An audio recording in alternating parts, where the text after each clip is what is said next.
KBS 1라디오 뉴스레터 K.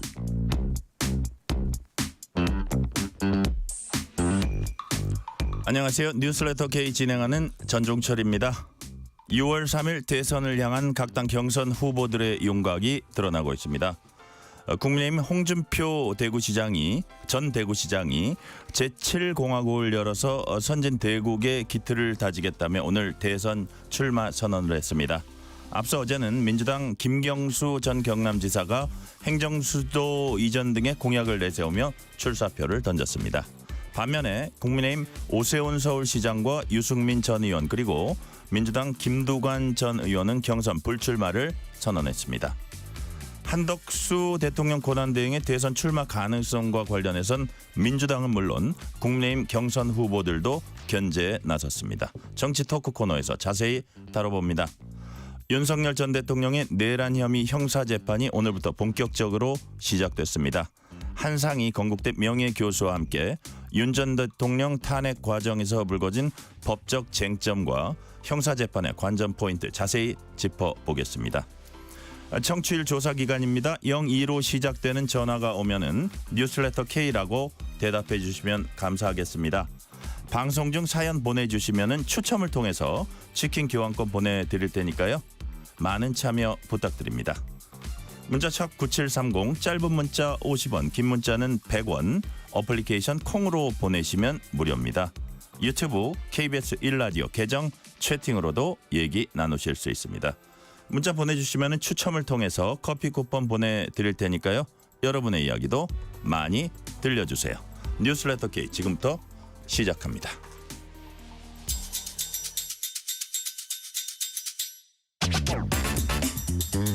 뉴스레터 K 정치 토크 코너입니다. 박성민 전 민주당 최고위원, 신주호 전 국민의힘 상근 부대변인, 이동수 청년 정치크루 대표 나오셨습니다. 어서 오세요. 네, 안녕하십니까. 안녕하십니까. 주말 잘 보내신 거죠? 예, 뭐 바쁘게 방송하시면서? 바삐 보냈습니다. 그러시구나. 날이 추워가지고 그러니까요. 근데 갑자기 네. 추워져서. 이동에도 조금 지장이 있었다는 말씀 같고요. 자, 각 당 대선 예비 후보들의 행보에 속도가 붙고 있습니다.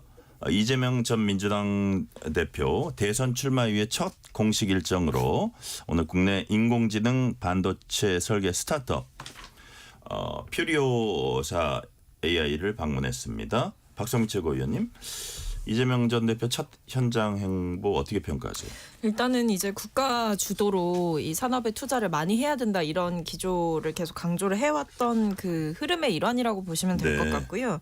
뭐 이제 K 이니셔티브가 이재명 전 대표의 어떤 핵심적인 정책적 기조 중에 하나였는데 여기에서 K AI가 필수적이다 이런 부분을 강조를 했고요. 일단 투자를 이제 정부 차원에서 많이 늘리고 그리고 AI와 관련한 경쟁력을 갖추겠다라는 점을 강조했고 그 외에도 이제 국가 주도로 이 AI 산업을 키우겠다라고 이야기를 하면서 구체적으로 제시한 게 지금 이제 대통령 직속으로 있는 이 좀 유명무실하다라고 할 수 있는 국가 인공지능위원회 네. 이거를 좀 더 내실 있게 만들겠다 이런 구체적인 얘기들을 좀 했어요. 그러니까 한국의 이 산업 경쟁력과 관련해서 특히 신산업과 관련해서 이 정부 주도로 판을 깔아주겠다라는 점을 효과적으로 강조하기 위한 그리고 실용적이고 어떤 경제 대통령으로서의 명물을 보여주기 위한 하나의 뭐 행보였다 이렇게 볼 수 있겠습니다. 네. 이동수 대표는 네. 어떻게 보셨어요? 저도 뭐 이제 아무래도 이제 이런 새로운 산업에 있어서 후보들이 이제 자신의 공약이나 이런 걸 어필하는 거는 전통적으로 해왔던 방식이고 네. 또 이제 최근에 가장 이 핫한 소재가 아무래도 AI 아니겠습니까? 그런 점에서 이제 이재명 대표가 평소에 해왔던 어떤 행보대로 이렇게 본인의 이 AI 분야 비전을 제시했다고 저는 생각을 하는데요.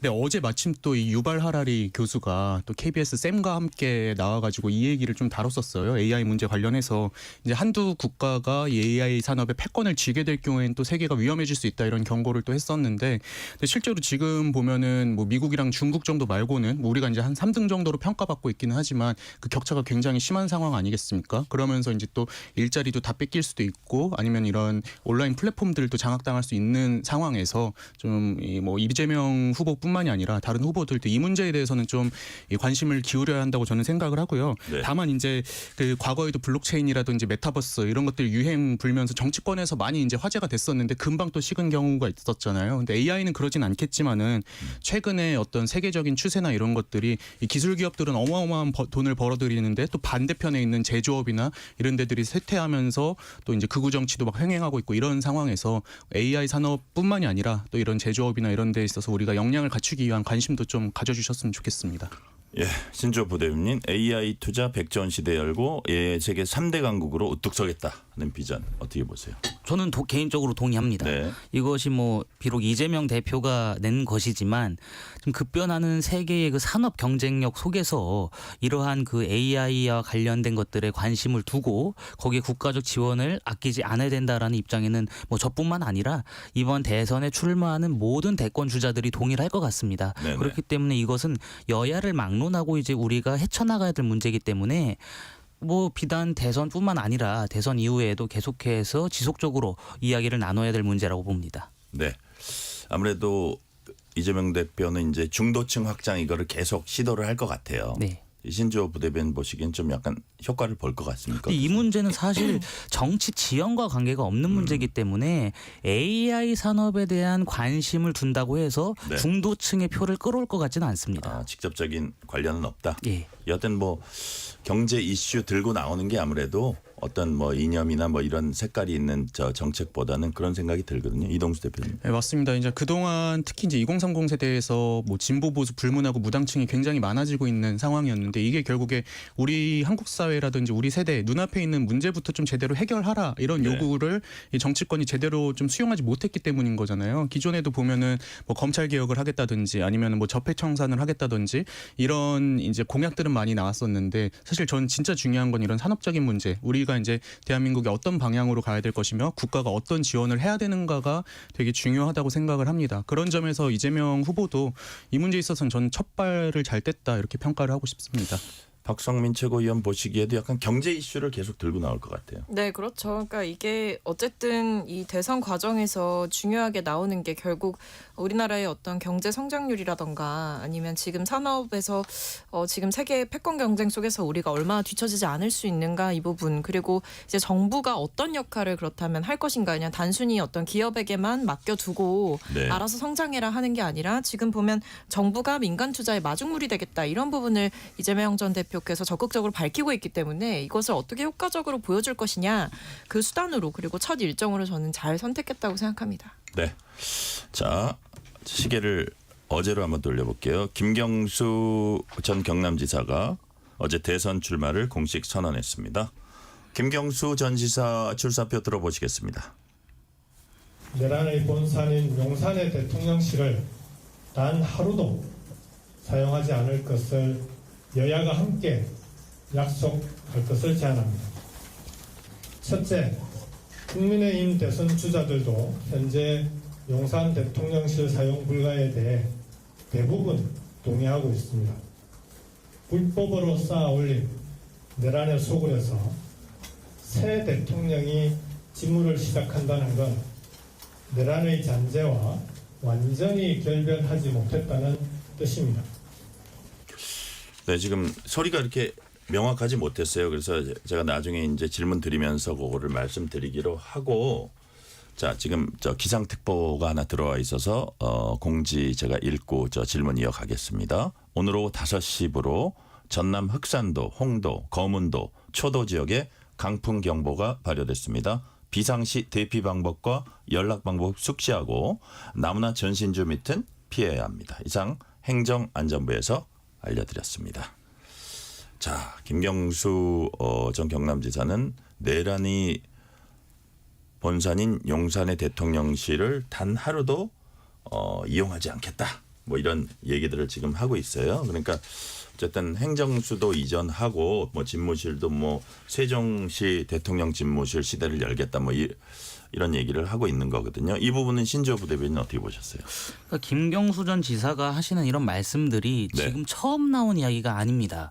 그렇기 때문에 대선에 출사표를 던지면서 무언가 색다른 모습을 보여야 하는 김경수 전 지사의 첫 입장문치고는 굉장히 전 빈약했다고 평가를 합니다. 그래요? 예.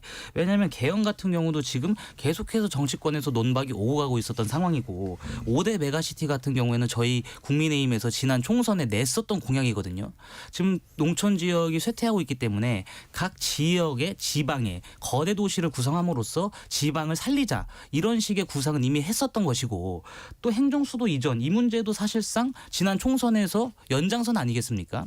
그렇기 때문에 김경수 전 지사는 지금 상황에서 이재명 전 대표에 맞설 수 있는 사람이라는 그 면모를 부각을 시켜야 되는데 그것이 아니라 기존의 정치권에서 되풀이되었던 내용들을 답습하게 되면은 상대적으로 주목을 덜 받죠. 그렇기 때문에 저는 이 첫 일성이 굉장히 실패한 작품이라고 봅니다. 그래요. 예. 그 어떻게 보면 김경수 전 지사가 얘기할 걸로 예상됐던 얘기들이 나왔다고도 볼 수 있어요. 예. 박상민 최고위원은 어떻게 보셨어요? 너무 박하게 평가하시는 것 같은데 저는 김 전 지사의 어떤 정체성을 잘 보여주는 아, 이 출마 그래요? 선언이었다라고 생각을 해요. 왜냐하면 사실은 이 김경수 전 지사 같은 경우에는 고 노무현 전 대통령의 마지막 비서관으로 불렸던 사람이고 그렇죠. 그리고 이제 친문계의 핵심 인사이기도 합니다. 근데 사실 노무현 전 대통령께서 추진하셨던 것 중에 대표적인 게 어떤 행정수도 이전이었잖아요. 그러니까 재임 당시에 그때 추진했었던 그 미완의 과제를 완성시키겠다라는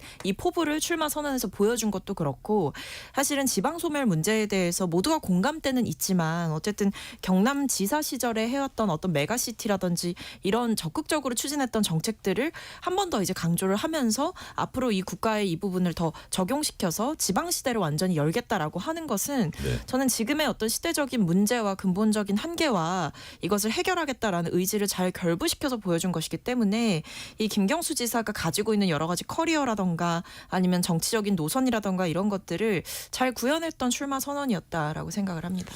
자, 이동수 대표님. 네.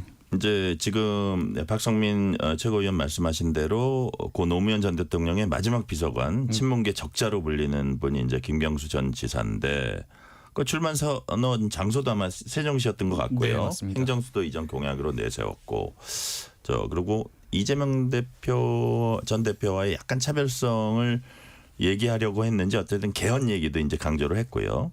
자, 근데 개헌은 좀 그렇다고 치고 행정수도 이전 문제가 대선의 화두가 될 수 있을까요?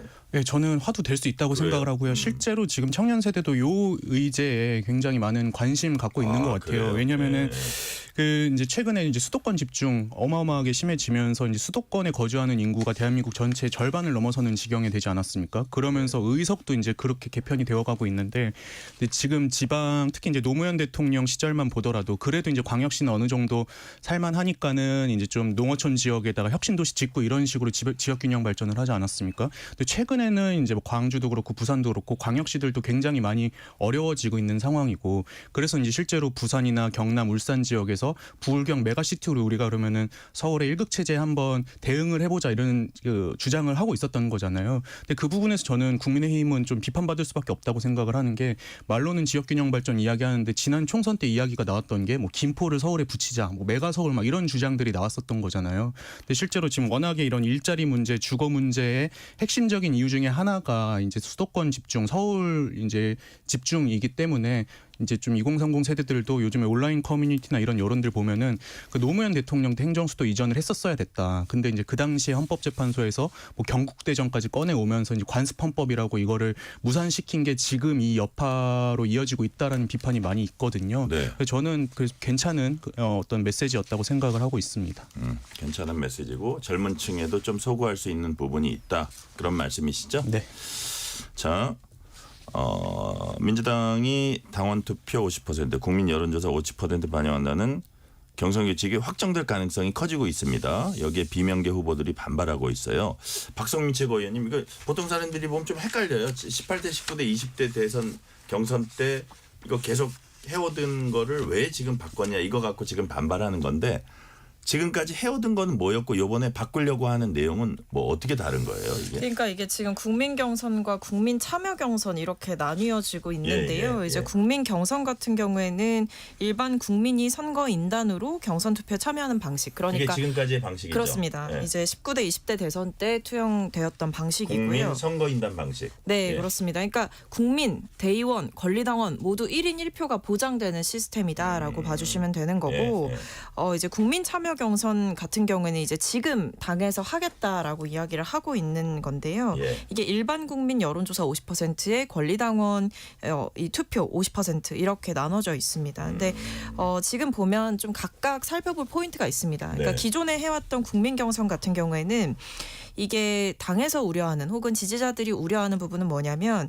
역선택이 발생할 수 있다라는 거예요. 그러니까 이게 모두에게 1인 1표가 보장되는 시스템이다 보니 이게 특정 후보, 그러니까 예를 들면 이재명 전 대표를 떨어뜨려야겠다라는 어떤 집단적인 계획 하에 들어와서 역선택을 고의적으로 할 수도 있는 것 아니냐라는 우려가 있는 거고요.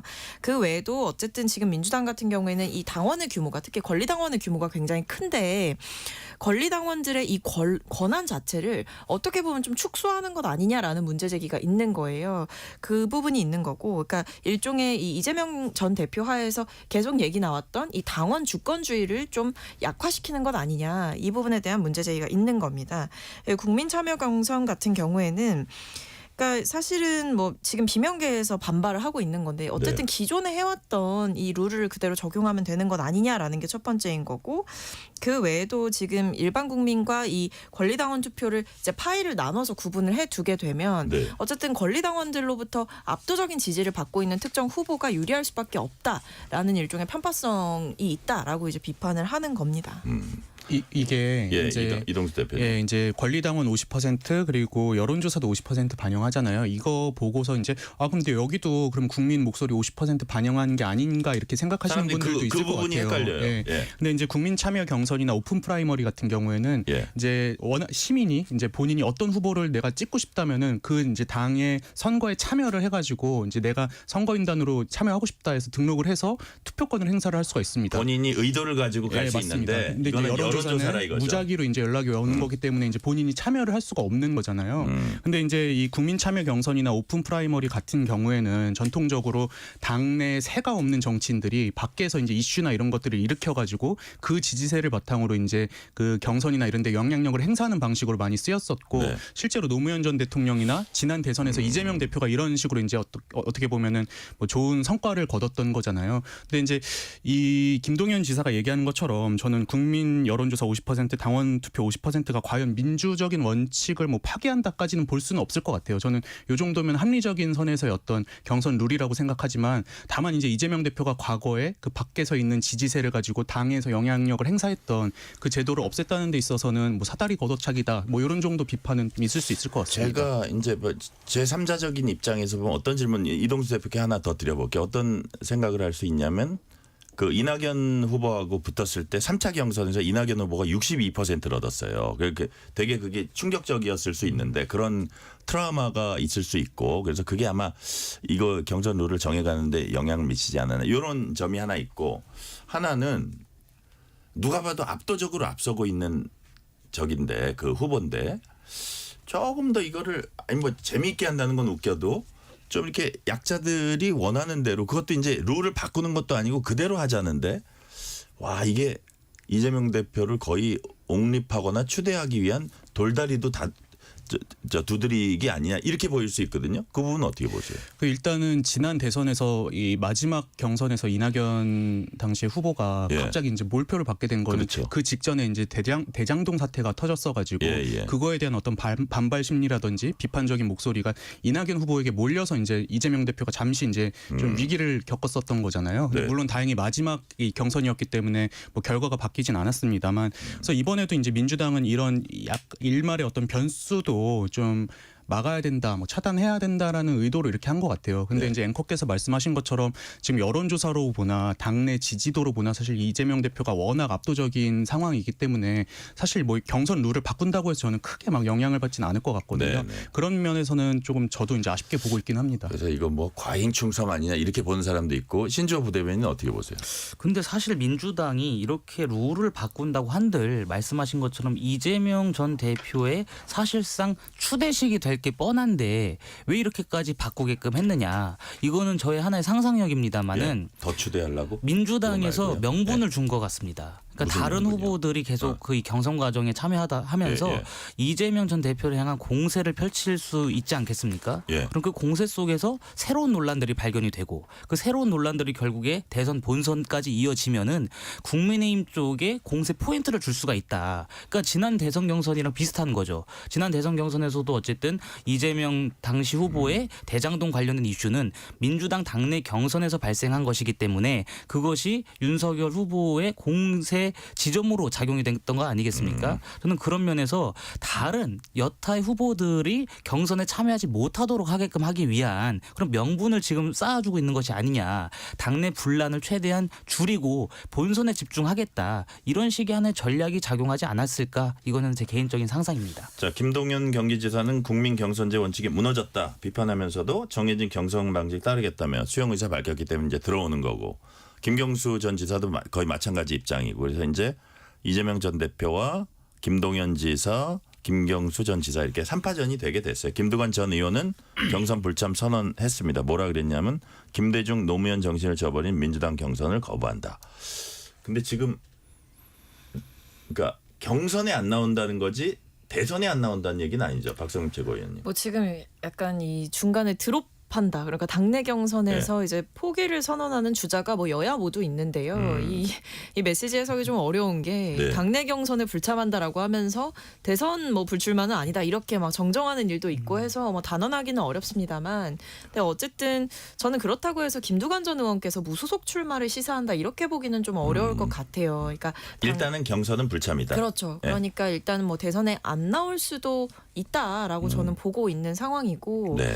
뭐 그렇기 때문에 저는 뭐 그냥 있는 그대로 해석을 하고 있는 상황입니다. 근데 저는 사실 일단 경선 룰을 가지고 이렇게 어떤 출마의 여부를 결정하는 것 자체는 조금 납득이 안 가는 부분이 있기는 합니다. 왜냐하면 물론 저도 좀 아쉬운 면은 있어요. 솔직히 말씀드리면 그냥 기존의 규칙을 그대로 적용하면 되지 않나? 그러니까 국민 경선 방식을 택하면 되지 않나라는 생각이 있고, 그리고 국민 참여 경선에서 이제 문제를 삼고 있는 뭐 여론조사 방식 이런 것들에 대해서도 사실은 뭐 지금 조기 대선이기 때문에 선거인단 모집 기간을 충분히 줄 수 없다라는 어떤 환경이라던가 아니면 안심번호 무작위로 이제 돌아가는 시스템이 섞여 있다라는 점을 고려해 보면 사실 네. 뭐 조직표를 끌어모아야 되는 그런 그 체급 차이가 나는 상황에서는 나쁘지 않은 선택이 될 수 있기 때문에 네. 저는 뭐 당의 아쉬운 부분도 있지만 사실 이것을 기점으로 뭔가 출마 불출마가 결정되는 듯한 모양새 역시도 좀 아쉽다라는 생각입니다. 네. 자, 국민의힘으로 가볼게요. 유승민 전 의원, 오세훈 서울시장이 연이어 대선 경선 불출마 선언했습니다. 자, 신주호 부대변인께 요 질문 드려볼게요. 네. 유승민 전 의원은 또 아까 김두관 전 의원하고는 좀 다르게 이거 룰이 그대로 가는 거 아닙니까? 여기는 지금 저희는 그대로 갑니다. 예. 그대로 가는 게 불만이어서 이거는 받아들일 수 없다 그러고 네. 여기도 지금 경선에만 불참한다 일단은 이렇게 돼 있거든요. 네.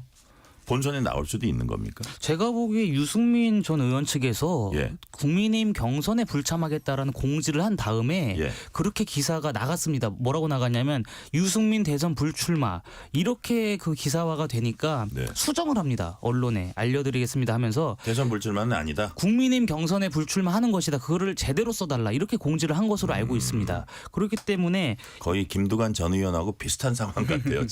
지금의 상황은. 유승민 전 의원은 제가 보기로는 일단은 국민의힘 경선에는 참여하지 않겠지만 대선 자체에 욕심이 없는 것은 아닌 것 같습니다. 그러니까요. 네. 지난번에도 나오셨나요? 나왔습니다. 그렇죠. 예. 나와서 그 정도 득표율을 하셨는데 자 오세훈 서울시장이 이제 나름 중도층에서 경쟁력 있는 후보가 아니냐 이런 식으로 이제 인식이 됐는데 자 불출마를 선언했습니다.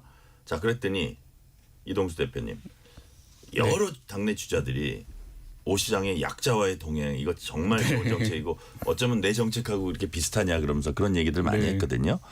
그래서 그 표를 좀 경선 과정에서 흡수하고 싶은 그런 속내를 드러냈는데 뭐 그런 것과 관계없이 누구한테 좀 하다고 보세요? 근데 저는 현실적으로 지금 홍준표 후보에게 좀 유리한 상황이 아닐까 좀 이런 생각이 들어요. 오세훈 서울시장의 이 중도 하차가 예, 맞습니다. 불출마가. 왜냐하면 예. 이제 오세훈 후보 서울시장이 이제 중도층에 좀 그래도 소구할 수 있는 후보로 평가받지 않았습니까? 근데 네. 지금 역설적으로 이 홍준표 이 전 대구시장에 대한 중도층 지지가 그래도 제법 올라가고 있는 상황인 것 같고 실제로 이제 제가 그 저 칼럼 쓰는 매체에 한 이제 담당 기자께서 서울시에 이제 정무 일을 맡게 되셨어요. 그러면서 이제 이 발표 이후에 불출마 선언 이후에 제가 좀 얘기를 들어봤는데 한동훈 전 대표 쪽에 어떤 좀 아쉬운 감정을 좀 이렇게 얘기를 하더라고요. 왜냐하면은 싱크홀이나 이런 거 터졌을 때 본인들을 그렇게 집요하게 공격을 했으면서 이제 딱 이제 불출마 선언을 하니까 어떻게 이제 우리 생각이 같다고 그런 식으로 이제 좀 띄워주는 메시지를 낼 수 있느냐. 네. 예, 뭐 그런 것들이 좀 있어가지고요. 저는 아마 홍준표 전 대구시장 쪽이 그래도 반사이익을 나름 누릴 수 있지 않을까 이렇게 평가를 하고 있습니다. 아 그래요? 어떻게 생각하세요? 그러면 비슷하게 생각하세요? 저는 그렇게 생각하지 않습니다. 네. 일단 기본적으로 홍준표 전 대구시장에 대한 그 지지율이 올라오는 것은 중도층의 지지가 아니라 청년층의 지금 지지가 좀 올라오고 있다고 생각을 합니다.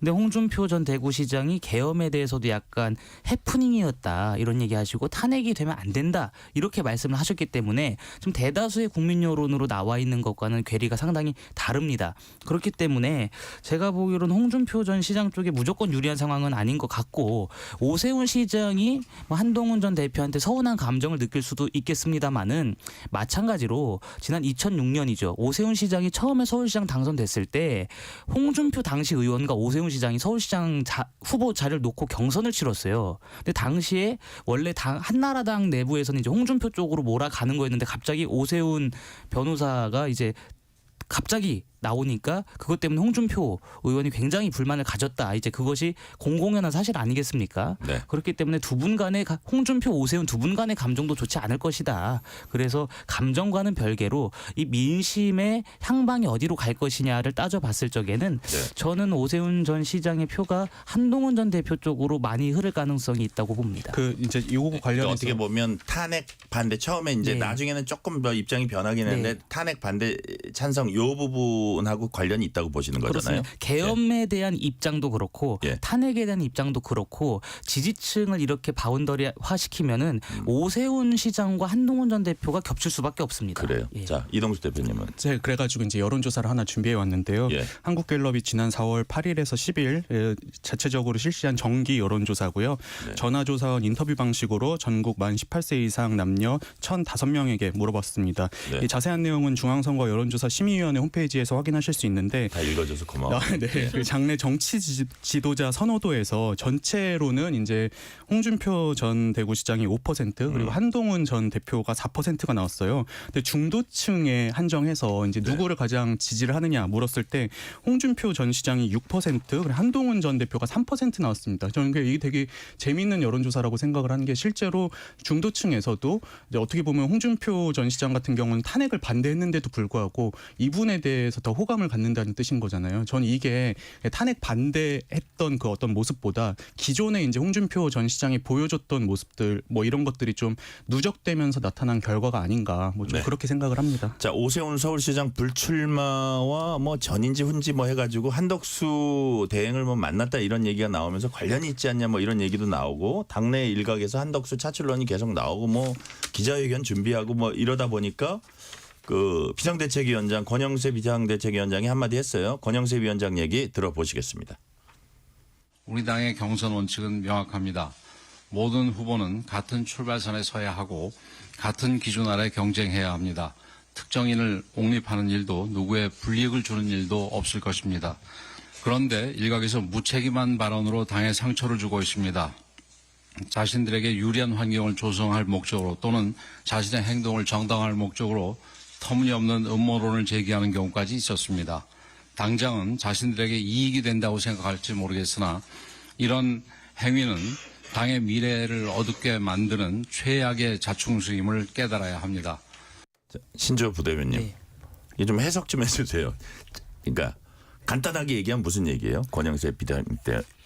한덕수 총리에 대한 추대 움직임을 네. 즉각 중단해라. 한마디로 그거죠. 그겁니다. 예. 예. 왜냐하면 지금 국민의힘 경선은 그래도 다양한 후보들이 나오면서 컨벤션 효과를 기대할 수 있겠다라는 평가가 지배적이었는데 네. 지금 당내 일각에서 무슨 연유인지 모르겠습니다만은 한 당 경선 흥행을 방해하려는 움직임이 있다. 그렇게 돼버리면 사실 비대위의 성과에도 굉장한 해악이 되는 것이거든요. 네. 그 당 자체로도 도움이 되지 않는 행보기 때문에 그런 움직임이 있으면 즉각 중단해라. 그것은 뭐 권영세 위원장뿐만 아니라 당내 구성원들이 다 같은 생각을 공유해야 된다고 전 봅니다. 사실 이제 한덕수 대행에 대한 질문은 2부에서도 몇 개 있습니다. 약간 관련이 되면서도 약간 세팅이 달라가지고 2부로 질문을 돌렸는데 일단 1부가 끝나기 전에는 박상민 최고위원께 지금 심판복을 입고 있잖아요.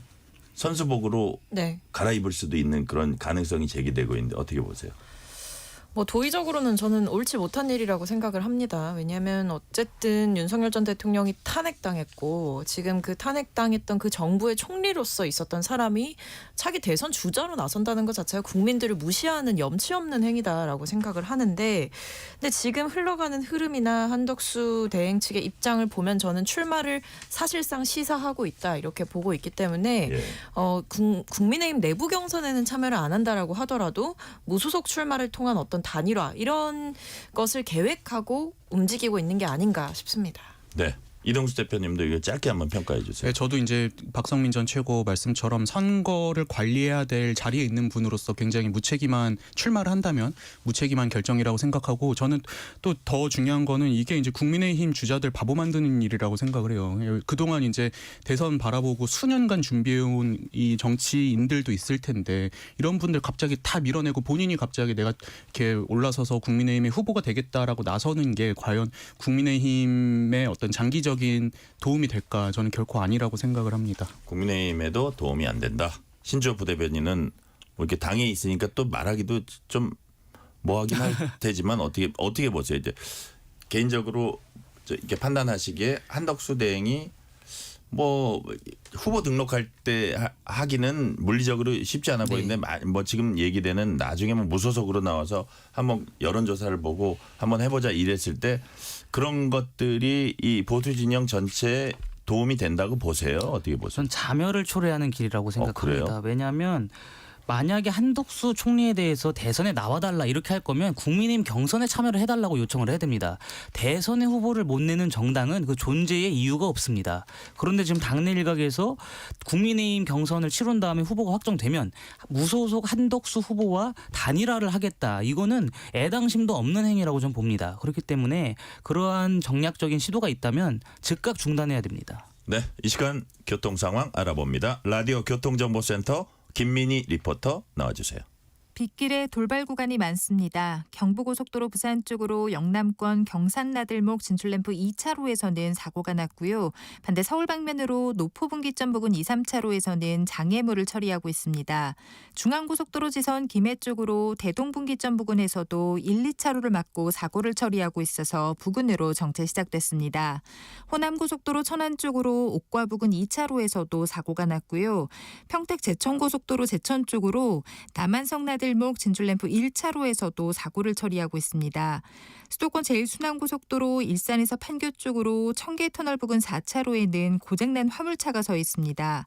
영동고속도로 인천 쪽으로 대관령 7터널 부근 3차로에서도 고장난 차를 처리하고 있고요. 제2경인고속도로 인천 쪽으로 신천 부근 1차로에서도 사고를 처리하고 있습니다. KBS 교통정보센터였습니다. 퇴근길 당신과 함께 읽는 세상 이야기 KBS 1라디오 뉴스레터 K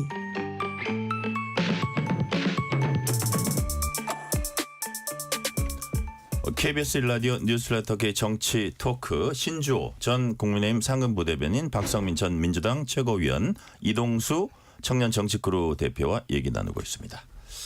자, 홍준표 전 대구시장이 오늘 서울 여의도에서 출마를 공식 선언했습니다.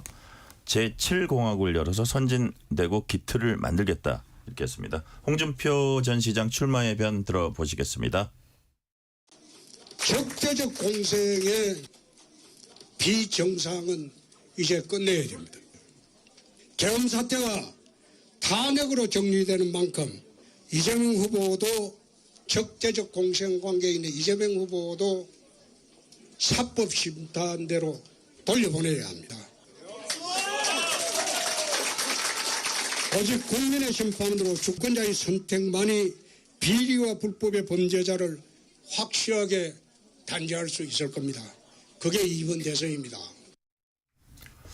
자, 지금 홍준표 전 시장 막 사실은 여기 녹취에도 조금 나와 있지만 이재명 전 대표를 강력히 비난하면서 자신과 이렇게 대비를 많이 했어요. 화려한 전과자 이재명이냐 준비된 대통령 홍준표냐 과연 누구를 국민 여러분께서는 선택하시겠습니까? 이재명 정권의 종착역은 베네수엘라다. 홍준표 정권은 자유번영 선진대국 기회가 넘치고 원칙과 공정이 바로 선 나라다. 자, 박성민 최고위원님 어떻게? 왜 웃으세요? 근데 정말 아니 어떤 언어가 굉장히 원색적이에요? 극단적이고 예, 정말 거침이 없다라는 생각이 들어가지고 네, 어떻게 보셨어요? 일단 사실은 근데 저는 좀 무책임하다는 생각은 듭니다. 왜냐하면 대구 시장이셨잖아요, 현지. 근데 이렇게 시장직을 임기를 다 마치지 않고 던지고 하면서 본인은 이제 마지막 기회다라고 생각을 하시면서 대권 출마를 시사를 하신 건데 네. 사실 대구 시민께 과연 이것이 예의인가라는 질문을 좀 드려야 될 것 같고요. 그 외에도 지금 보면 사실 홍준표 그 전 시장이 그동안 계엄 사태 때 냈던 메시지들을 보면 이제 윤석열 전 대통령을 굉장히 옹호하는 메시지를 많이 냈었거든요. 네. 그 부분에 대한 반성이 먼저여야 되지 않느냐. 저는 그 질문을 드리고 싶습니다. 왜냐하면 지금 보면 또 이재명 전 대표 욕을 하고 있어요. 비판을 하고 있는데 범죄자를 단죄할 수 있을 거다. 이런 이야기를 하시는데 이재명 전 대표를 공격하기 이전에 본인이 냈던 메시지에 대해서 책임을 지고 오히려 대선 출마를 하겠다라는 야욕을 드러내기보다는 본인이 냈던 어떤 입장들에 대해서 책임을 지고 뒤로 물러나 있는 것이 순서이지 않나라는 생각이 듭니다. 네. 본인의 그 입장에 대한 책임을 지고 출마해가지고 대통령이 되기보다는 좀 물러나 있는 게 맞지 않느냐 이런 말씀을 하셨고요. 자, 이런 얘기도 또 했어요. 홍준표 전 시장이죠. 이제 자꾸 홍준표 시장 이렇게 자꾸 얘기를 하는데 이미 사퇴를 했기 때문에 전 시장입니다. 국회에 이어서 대통령까지 내어준다면 이 나라는 히틀러의 나라가 될 겁니다. 이 싸움의 맨 앞에 제가 서겠습니다. 아무래도 입법 권력에 이어서 행정 권력까지 주면은 이거는 도저히 견제할 수 없는 무소불위의 권력이 될 것이다라는 논리. 이동수 대표님이 이게 국민들한테 좀 먹히리라고 보세요. 네, 아무래도 이제 국민들도 그 부분에 있어서 막 이견을 제기하는 분들은 많이 없을 거라고 생각을 해요. 왜냐하면은 그동안 이제 민주당의 어떤 입법 폭주나 줄탄핵 이거에 대해서 비판의 목소리가 있었던 것도 사실이고 다만 그거를 이전 정권, 그냥 윤석열 정부에서는 그냥 대통령이 거부권을 행사한다든지 이런 식으로 그냥 아예 불능 상태를 만들어서 그냥 어떻게 보면 균형을 맞춘 거였잖아요. 네. 근데 이제 이재명 후보가 대통령이 만약에 될 경우에는 사실 민주당이 어떤 법안을 통과시킨다고 한들 이제 좀 막을 방법이 없는 그래서 이제 그 민주당과 이재명 만약 대통령이 될 경우에 이제 이재명 후보의 독주에 이제 제동을 걸 수단이 없기 때문에 그 부분에 대해서 우려하는 분들이 많은 건 사실인데 다만 이제 이런 어떤 민주당에 대한 비판만 가지고 대통령이 되기는 저는 어렵다고 보고요. 어떻게 해야 됩니까? 만약에 되려면 정책적인 확실한 비전? 네, 저도 이제 우리 한국 사회를 어떻게 이끌고 가겠다는 확실한 비전이 있어야 되는데 이제 홍준표 전 시장 같은 경우에 보면은 자유대한민국 이런 걸 굉장히 많이 강조를 하잖아요. 네. 이런 메시지로는 저는 갖고 갈 수 있는 편은 한정적이다 이렇게 보고 있습니다. 좀 더 구체적으로 사람들을 확 끌만한 뭔가가 있어야 중도 된다. 확장을 이제 물론 이제 본인도 어느 정도 인기를 얻고 있긴 하지만은 더 많은 중도층을 포섭하기 위한 어떤 이 사회 경제적인 그 비전이나 아젠다 이런 걸 좀 제시할 필요는 있다고 생각합니다. 그 최근에 어떤 보수 언론 칼럼을 우연히 이제 봤는데 거기 보니까 이 국민의힘 이쪽에서 대선에 이기려면 여러 차례 기적이 일어나야 된다 이런 얘기들이 있더라고요. 네. 그 어떻게 보세요? 이게 신주호 부대변인 만약에 그래도 한번 싸울 만한 그 환경이 조성되려면 어떤 환경이 조성돼야 되고 어떤 모습이어야지 한번 저기 그 강력한 저 야권 이제는 야권이 아니죠. 이재명 대표 만약에 붙게 됐을 때 싸울 수 있는 조건이 된다고 보세요. 그러니까 지금 중요한 것이 이재명 대표와 민주당이 벌였었던 수십 차례의 탄핵 남발 그리고 입법 독재에 대한 국민적인 비판 지점이 존재하고요. 네. 또 동시에 계엄에도 명시적으로 반대하는 국민 여론이 동시에 존재합니다. 그것을 다 만족시키는 것이 정권 교체인데 네. 지금 여당이 없는 상황에서 사실상의 정권 교체와 대한민국의 미래 청사진을 제시할 수 있는 사람이 누구냐 이렇게 저는 접근해야 된다고 봅니다. 홍준표 전 시장께서 마지막 정치 여정이라고 밝혔듯이 네. 굉장히 결기 있는 모습은 보여주셨지만 대구시장으로 재임하면서 특히 계엄 정국에서 내셨던 그런 계엄의 어느 정도 뭐 해풍이다 아까 말씀드렸던 해프닝이다 이런 식의 오락가락하는 모습들이 정리가 되지 않은 상황 아니겠습니까? 이렇게 되면은 홍준표 전 시장이 국민의힘 후보가 된다 이렇게 했을 적에 그 누구도 정권 교체라고 생각하지 않을 겁니다. 그렇다고 한다면 국민의힘에서 누가 계엄에 명시적으로 반대했고 대통령이 잘못 가는 방향에 대해서 쓴소리를 이어왔는지 네. 그러한 후보가 국민의힘 후보가 되어야지만이 이재명 대표의 민주당 독선과 그리고 정권 교체 여론과 또 국민 눈높이를 맞출 수가 있다고 좀 봅니다. 그런 네. 면에서 홍준표 전 시장은 좀 아쉬운 면들이 많이 있죠. 홍준표 전 시장은 한덕수 차출론 비난했습니다. 탄핵당한 정권 총리하신 분이 나오는 건 상식에 반한다. 몇몇 철딱선이 없는 사람들이 중진 의원들이 설치는 것이다. 뭐 이렇게 얘기하셨네. 요 얘기는 우리가 아까 좀 얘기했으니까 넘어가고요. 자, 한덕수 차출론에 대한 민주당 입장은 뭔지 김민석 최고위원의 얘기 들어보시겠습니다. 국힘 주류의 대선 목표가 내란 승계와 당권 장악으로 정리되었습니다. 무의미한 극우 경선이 된 당내 경선에서 뽑힐 국힘 후보 대신 한덕수 대행을 내세운 단일화 쇼로 당권을 유지하는 플랜입니다. 헌법 무시, 영어 과시, 후한 무치, 부인의 무속 친화설은 윤석열 판박이이고 당내 기반도 없으니 들러리용 윤석열 아바타로는 딱입니다. 차라리 국힘 경선 일정을 한덕수 출마 선언 이후로 늦추는 것이 나을 것입니다. 자, 출마 선언 이후로 늦추는 것이 나을 것이다. 뭐 윤석열 전 대통령의 아바타, 내란 승계 후보다 이런 민주당이 이제 비판을 하고 있는데, 자 이런 가운데 민주당은 이완규 함성은 헌법재판관 후보자 지명한 것과 관련해 한 권한대행을 직권남용, 직무 유기 혐의로 공수처에 고발하기로 했습니다. 자, 박성민 최고위원님, 이제 헌재 판결은 이제 기각 결정이 나왔잖아요. 근데 탄핵이요. 예. 예, 탄핵이요. 헌재에서. 자, 근데 이번에는 이제 그 사법기 뭐라 그럴까요? 공수처에 이제 고발을 한 거예요. 이거 수사해 주세요 이런 거잖아요. 이거는. 네. 자, 그러니까 이것도 일종의 지금 한덕수 차출론이 나온 거에 대해서는 약간 견제 심리도 작용했다고 봐야 되나요?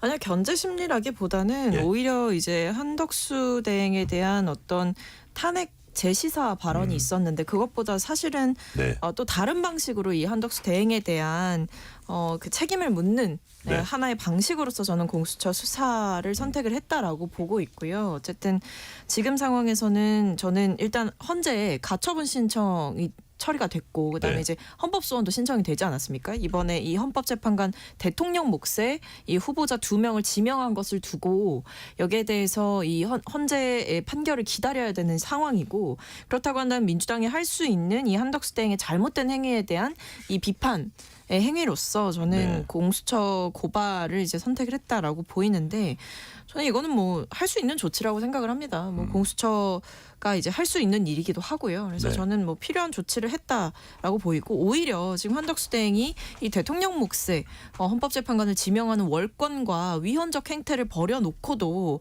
어떤 뭐 대선 출마에 대해서 명확하게 선을 긋지 않는 행보라든지 아니면 이 헌재 후보자 지명권에 대해서 철회하지 않는 어떤 뻔뻔한 모습이라든지 이런 것들이 지속되고 있는 게 더욱더 문제라고 보고 있습니다. 네. 오늘 한덕수 대행과 관련한 두 가지 어떤 그 그림이 있었으면 하나는 국무회의 주재한 자리에서 그간 통상 경험 바탕으로 뭐 관련 네트워크 활용해서 제게 부여된 마지막 소명을 다하겠다. 마지막 소명이라는 게 이 소명을 다하고 조용히 사라진다는 얘기인지 아니면 50년 공무원 생활의 마지막 소명인지 이게 이제 아직은 확실치 않다는 그게 하나 있고 또 하나는 권한대행이 총리기도 하잖아요. 국회 대정부 질문에 불출석을 했어요. 근데 우원식 의장한테 막 정확하게 이렇게 얘기가 안 된 것 같아서 우 의장이 헌법과 국민을 무시한 처사다 이렇게 강하게 비판했습니다. 자, 이동수 대표님 네. 왜 불참했을까요? 이거는 제 추측이긴 하지만 예. 진짜로 대선에 생각이 있으신 게 아닌가. 왜냐하면은 이 대정부 질문에 나가면은 아무래도 이제 민주당 의원들, 야당 의원들도 이제 뭐 어떤 정부 현안보다 이 부분에 있어서 굉장히 집요하게 물어보지 않겠습니까? 그러면은 어떻게 대답을 해도 뭐 새로운 해석을 나올 수밖에 없는 상황이기 때문에 네. 본인이 확실하게 답변하지 않는다면 피하겠다는 어떤 의도가 아닌가. 뭐 이렇게 저는 판단이 됩니다. 예. 그렇게 판단하고 계신 거고요. 자, 시간 관계상 여론조사 질문으로 좀 넘어갈게요. 저희 주제가 한 2개 더 남아가지고 계속 한덕수 대행 얘기니까 하고 싶으신 얘기 있으면 같이 버무려서 얘기하시면 되는데 오늘 나온 리얼미터 조사 결과 보니까 이재명 전 대표가 선두 달리는 가운데 한덕수 대통령 권한대행이 차기 대선 후보 적합도에서 8.56%로 3위에 올랐습니다. 리얼미터가 에너지경제신문 의뢰로 지난 9일부터 11일 전국 18세 이상 유권자 1,506명 대상으로 무선 자동 응답 방식으로 조사한 결과입니다. 자세한 내용 중앙선거 여론조사심의 홈페이지 참조하시면 됩니다. 자, 출마 선언은 안 했어요 아직. 근데 어쨌든 이 퍼센테이지가 나오고 있습니다. 박성 최고위원님. 네. 잠재적 후보로서 파괴력 있을까요? 저는 없다고 봐요. 그래요? 그러니까 지금 뭐 이 여론조사 수치를 부정할 수는 없겠지만, 그러니까 지금 이런 현상이 나타나는 이유는 한덕수 대행의 경쟁력이 있기 때문이라기보다는 네. 지금 온갖 이 뉴스가 사실은 한덕수 대행에 집중이 되어 있잖아요. 뭐 추대론, 뭐 대망론, 뭐 차출설, 온갖 설설설이 난무하면서 네. 한덕수 대행의 뉴스가 집중이 되는 효과가 있고 그러다 보니까 이런 여론조사로까지 이어지는 게 아닌가라는 생각이 드는데 저는 근데 기본적으로 이 한덕수 대행의 경쟁력을 평가하기 이전에 적합성을 평가해야 된다라고 생각을 합니다. 그러니까 대선 주자가 될 자격이 있느냐? 저는 없다고 봐요.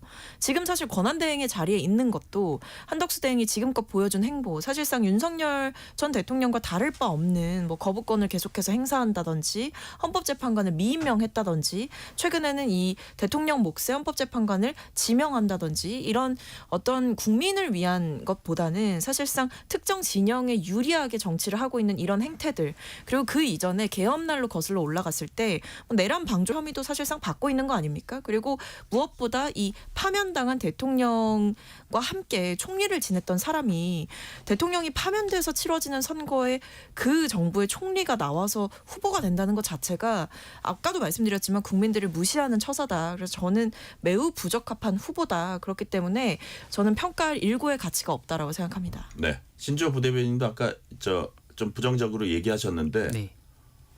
당이 다르니까 좀 다른 의견도 있어요. 기본적으로는 부정적입니까? 근데 저는 한덕수 총리가 예. 대선에 출마하겠다 하지 않겠다 그 입장을 밝히지 않는 것이 우리 대내외적 상황이 더 유리하다고 봅니다. 그러니까 지금 외국에서 보기로는 한덕수 총리가 진짜 말 그대로 권한 대행이기 때문에 정식 상대 국가의 원수로 인정하지 않는 경향이 좀 있거든요. 그런데 트럼프 대통령이 한덕수 권한대행과 통화하면서 사실상의 대권주자로서의 역할을 할 것이냐 이렇게 물어봤다는 거 아니겠습니까? 그건 뭐냐면 한덕수 총리가 차기 대통령이 될 수도 있기 때문에 지금부터라도 그 양국 간의 라포를 더 형성해야 되겠다. 그런 의지를 좀 보였다고도 봅니다. 그렇기 때문에 대권주자의 그 물망에 오르는 것 자체만으로도 이 한덕수 권한대행의 권위가 상승되기 때문에 현 상황에서는 굳이 대선에 안 나간다고 하시더라도 그런 명시적인 입장을 전 밝히지 않는 게 좋다고 봅니다. 자, 마지막 주제 말씀드릴게요. 윤석열 전 대통령 내란 혐의 첫 형사재판 오늘 열렸습니다. 자, 윤 전 대통령은 국회 해제 요구 즉각 수용해서 해제한 몇 시간 사건을 거의 공소장에 박아놓은 것 같은 이걸 내란으로 구성한 자체가 법리에 맞지 않는다.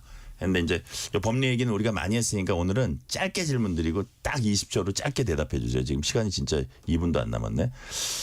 자, 지하 주차장으로 비공개 출석할 수 있도록 했는데 무슨 일인지 법정 내부 촬영도 허락하지 않았어요. 이래가지고 이제 민주당은 명백한 특혜다 반발하고 있는데 이동수 대표님, 네. 이거 어떻게 평가하세요? 이게 일단은 그 서울중앙지법 형사합의 25부 그 지기현 판사가 이 기자단의 어떤 네. 요청을 처리를 해야 될 시간에 다른 재판을 하고 있었대요. 그래가지고 다른 재판이 끝나고 이제 와 보니까는 일과 시간이 끝난 오후 7시인데 문제는 이제 이 기자단에게 재판정을 공개를 하려면은 피고인의 동의를 구해야 되는데 네. 그러기에는 시간이 지났기 때문에 본인이 일단 불허했다라고 얘기를 했거든요. 다만 이 부분에 있어서 이게 사실 피고인의 동의가 꼭 없더라도 이 공공의 이익을 위해서라면은 이제 공개를 할 수 있는 건데 왜 안 했냐 이런 비판이 있어가지고 저는 뭐 조만간 다시 한번 판단하게 되지 않을까. 예, 이거는 왜냐하면 그냥, 형사 재판 이제 시작된 거나 마찬가지니까. 네 맞습니다. 그죠? 그래서 이거는 네. 그냥 에피소드 중에 하나이지 않을까 저는 이렇게 생각을 합니다. 그렇죠. 예. 저 박성민 최고위원들 죄송합니다. 시간이 너무 없어서 한 15초만. 근데 저는 법원 특히 이번 판단은 좀 납득하기가 어렵고요. 피고인이 동의를 하지 않아도 공공의 이익을 위해서 필요하다고 한다면 재판부가 직권으로 이 허가를 할 수 있는데 네. 신청서가 늦게 접수됐다 이런 거는 사실 납득하기 어려운 핑계다. 지금 윤석열 전 대통령에게 특혜를 주고 있다 이렇게 보고 있습니다. 네, 신주호 부대위원님. 법원이 결정한 거는 따라야 하지 않겠습니까? 네. 이재명 대표도 법원이 부르면 안 왔는데 이런 식의 반발하는 건 저 이해할 수가 없습니다. 네. 자, 끝내기 전에 문자 하나 소개해 드릴게요. 5622님이 많은 분들이 비전을 제시하시는데 제발 경제와 서민을 먼저 생각하시는 대통령이 나왔으면 하는 간절한 바람입니다. 아들이 취업 준비생인데 스트레스 엄청 받고 있어서 마음이 아프네요. 청취율 대박 기원. 감사합니다. 여기까지 말씀 듣겠습니다. 신주호 전 국민의힘 상근 부대변인, 박성민 전 민주당 최고위원, 이동수 청년 정치 크루 대표였습니다. 말씀 감사합니다. 감사합니다. 뉴스레터 K 1부 마치고 2부가 시작됩니다.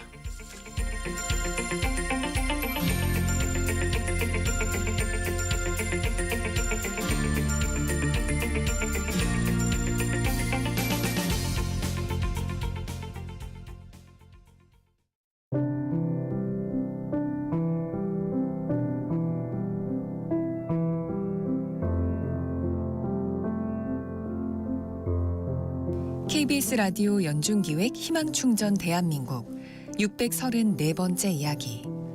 안녕하세요. 아나운서 유지원입니다. 부모님의 이혼 후 할아버지 할머니와 살고 있는 준우에게 얼마 전 또 한 번의 큰 시련이 찾아왔습니다. 경북 의성에서 시작된 산불이 준우가 사는 영양지역까지 덮치며 마을 전체가 큰 피해를 입은 건데요. 긴박했던 그날 밤 거대한 화마의 공포는 아직도 준우 가족의 머릿속에 선명히 남아 있습니다.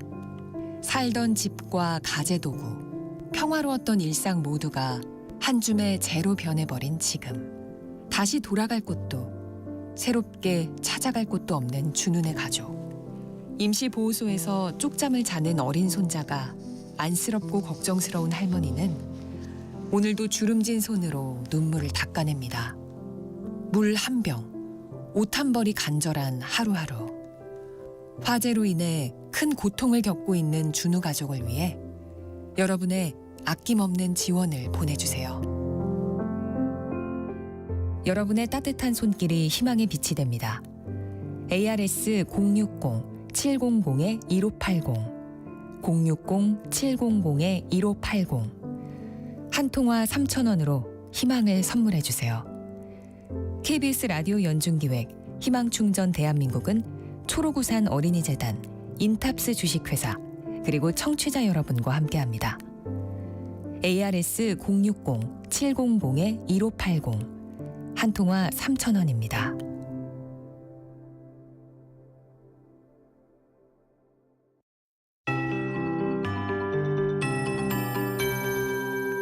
KBS 58분 날씨. 전국 대부분 지방에 비나 눈이 내리겠습니다. 눈 내리는 지역 앞으로 대설특보가 추가됐다 해제되기를 반복하고 있는데 앞으로 1에서 5cm의 눈이 예상됩니다. 현재 강원 중남부 산지와 계룡, 구례 등에 대설특보가 내려져 있고요. 산지 쪽에 많은 눈이 쌓이겠고 내륙에서 역시 눈 내리는 곳이 많기 때문에 교통안전에 유의하셔야겠습니다. 주로 영동과 충북, 호남 동부, 경상도, 제주도 등에는 내일 새벽까지 눈으로 내리겠습니다. 내리는 지역이 많겠습니다. 예, 참고해 주시고요. 대기 불안정으로 돌풍과 함께 천둥 번개에도 동반될 것으로 보이고 또 쌀아고박이 떨어지는 곳도 있겠습니다. 이뿐 아니라 전국적으로 매우 강한 바람이 불겠습니다. 현재 일부 해안과 제주에는 강풍특보 내려진 가운데 초속 20에서 25m의 바람이 불겠습니다. 또 대부분 해상에 풍랑특보 내려져 있고요. 내일까지 대부분 해상에 1에서 4m, 남쪽 해역은 일부 5m 이상으로 이는 곳도 있겠습니다. 이 점도 주의해 주셔야겠습니다. 내일 새벽에 주로 중부와 호남으로 안개 짙은 곳이 있겠고요. 내일 아침 기온은 서울 2도 등 전국적으로 영하 2도에서 영상 7도가 되겠습니다. 또 낮 기온은 11도에서 17도 분포가 되겠습니다. 지금 서울의 기온은 11.1도입니다. 강혜종입니다.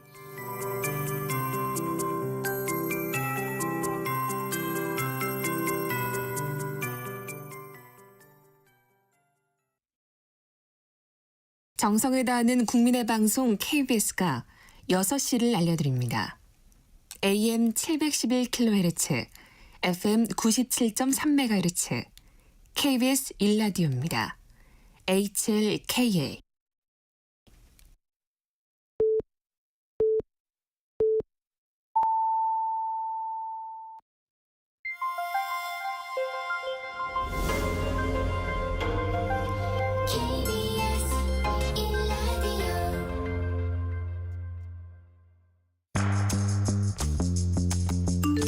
여러분은 지금 퇴근길 시사편지 한 장 KBS 1라디오 뉴스레터 K를 듣고 계십니다.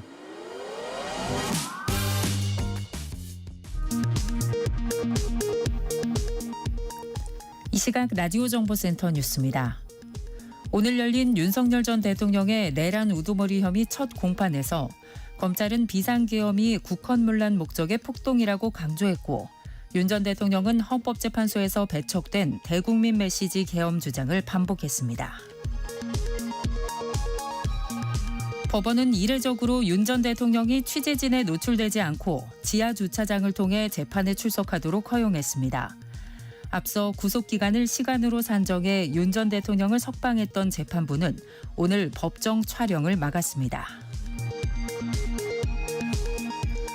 경찰이 특수 공무집행방해 혐의로 입건된 윤 전 대통령에 대해 피의자 조사가 필요하다며 조사 시기와 방식을 검토하고 있습니다. 한덕수 대통령 권한대행이 직권남용 혐의로 고발된 사건은 서울경찰청 반부패 수사대에 배정했다며 법과 원칙에 따라 수사하겠다고 밝혔습니다. 21대 대통령 선거가 50일 앞으로 다가온 가운데 더불어민주당 이재명 전 대표는 첫 대선 공식 행보로 AI 산업 현장을 찾아 규제 완화와 100조 원 투자를 약속했고 대선 출마를 선언한 국민의힘 홍준표 전 대구시장은 이 전 대표를 심판해야 한다고 강조했습니다. 오늘 열린 국회 대정부 질문에선 한덕수 대행이 대통령목 헌법재판관 후보를 지명한 것을 두고 월권 공방이 벌어졌습니다.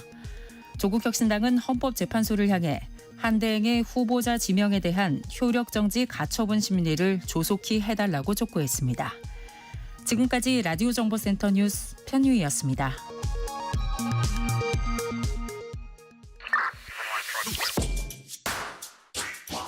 뉴스의 진수를 보여주는 인터뷰 뉴진수.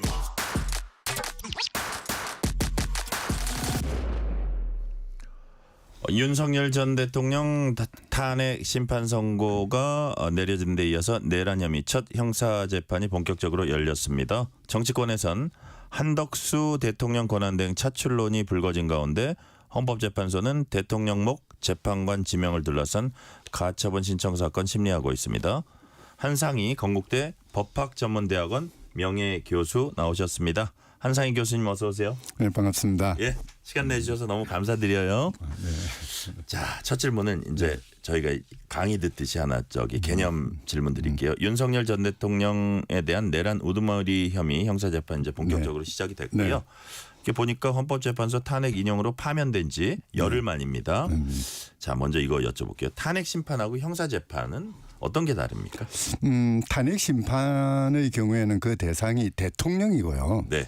형사재판 내란 혐의에 대한 형사재판의 대상은 피고인 윤석열이라는 한 사람이죠. 자연인이군요. 그렇죠. 예, 예. 그러니까 탄핵 심판은 대통령이라는 헌법기관 국가기관이 그 직무 수행에 있어서 헌법이나 법률이 위반됐는가 이걸 판단하는 것이고요. 그리고 형사재판은 윤석열이라는 한 사람이 대통령이라는 직위를 이용해서 국헌을 문란하게 할 목적으로 폭동을 야기했는가 이걸 판단하는 것이거든요. 네. 그러니까 탄핵 심판은 국가기관의 직무행위고 그걸 판단하는 것이고 내란 그 형사재판의 경우에는 한 개인이 어떤 행동을 했는가 내란이라는 행위를 했는가 네. 그것이 형법에 위반되는가를 판단하는 절차죠. 그러니까요. 그러니까 한마디로 얘기해서 저 교수님 말씀 듣고 보니까 탄핵 심판은 어떤 중요한 자리에 있는 사람이 그 직무를 계속 수행해야 되는지 마는지를 헌재가 그렇죠. 이제 판단하는 거고 형사재판은 어떤 그 행위가 어떤 범법 행위인지 그래서 어떤 법의 어느 정도의 심판을 받아야 되는지 이제 네. 그거를 가리는 거네요. 네. 여기는 하나의 공직, 여기는 자연인으로서의 홍길동 네. 이렇게 다른 거네요. 자, 그렇다면 최근 열흘 전에 내려진 헌법재판소 판단이 형사재판에는 어떤 영향을 미칠 소지가 좀 있습니까?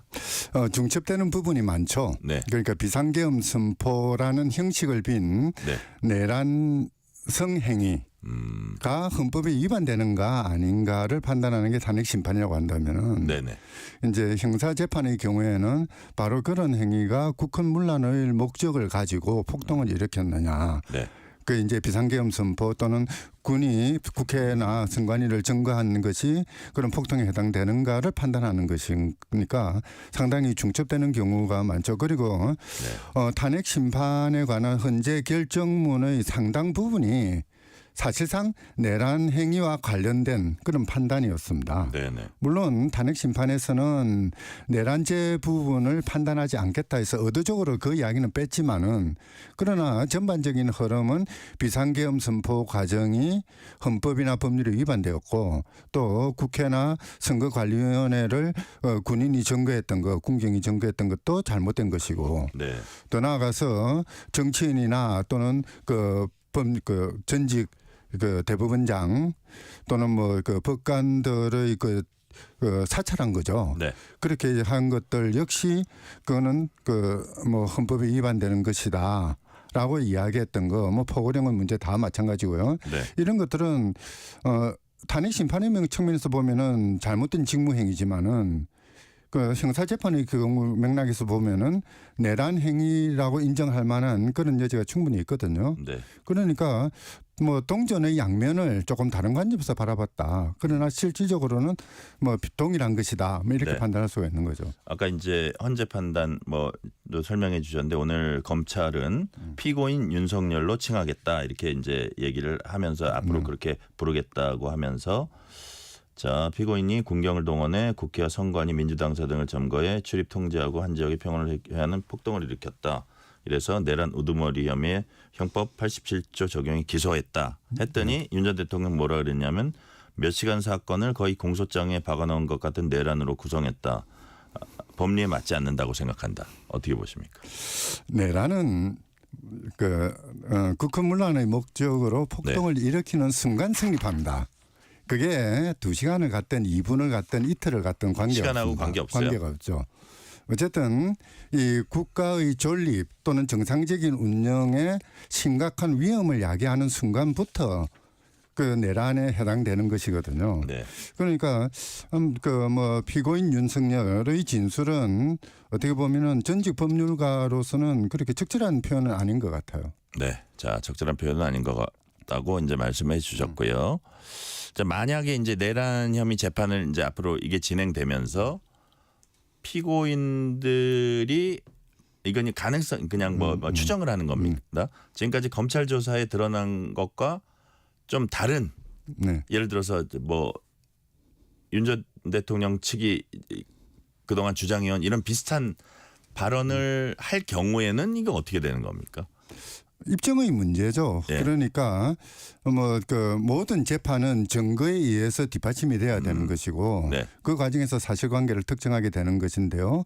뭐 그 검찰의 그 공소 사실에 대해서 그에 상응하는 증거가 나오지 않으면은 당연히 그 사실관계는 부정되는 것이 맞죠. 네네. 그렇지만 어쨌든 예. 전체적 맥락에서 입증할 수 있다 그렇게 보시는 그렇죠. 건가요? 이번 예. 같은 경우에는 대통령이 직접 TV에 나와서 비상계엄을 선포하고 그 장면을 모든 전 세계 국민들이 다 봤죠.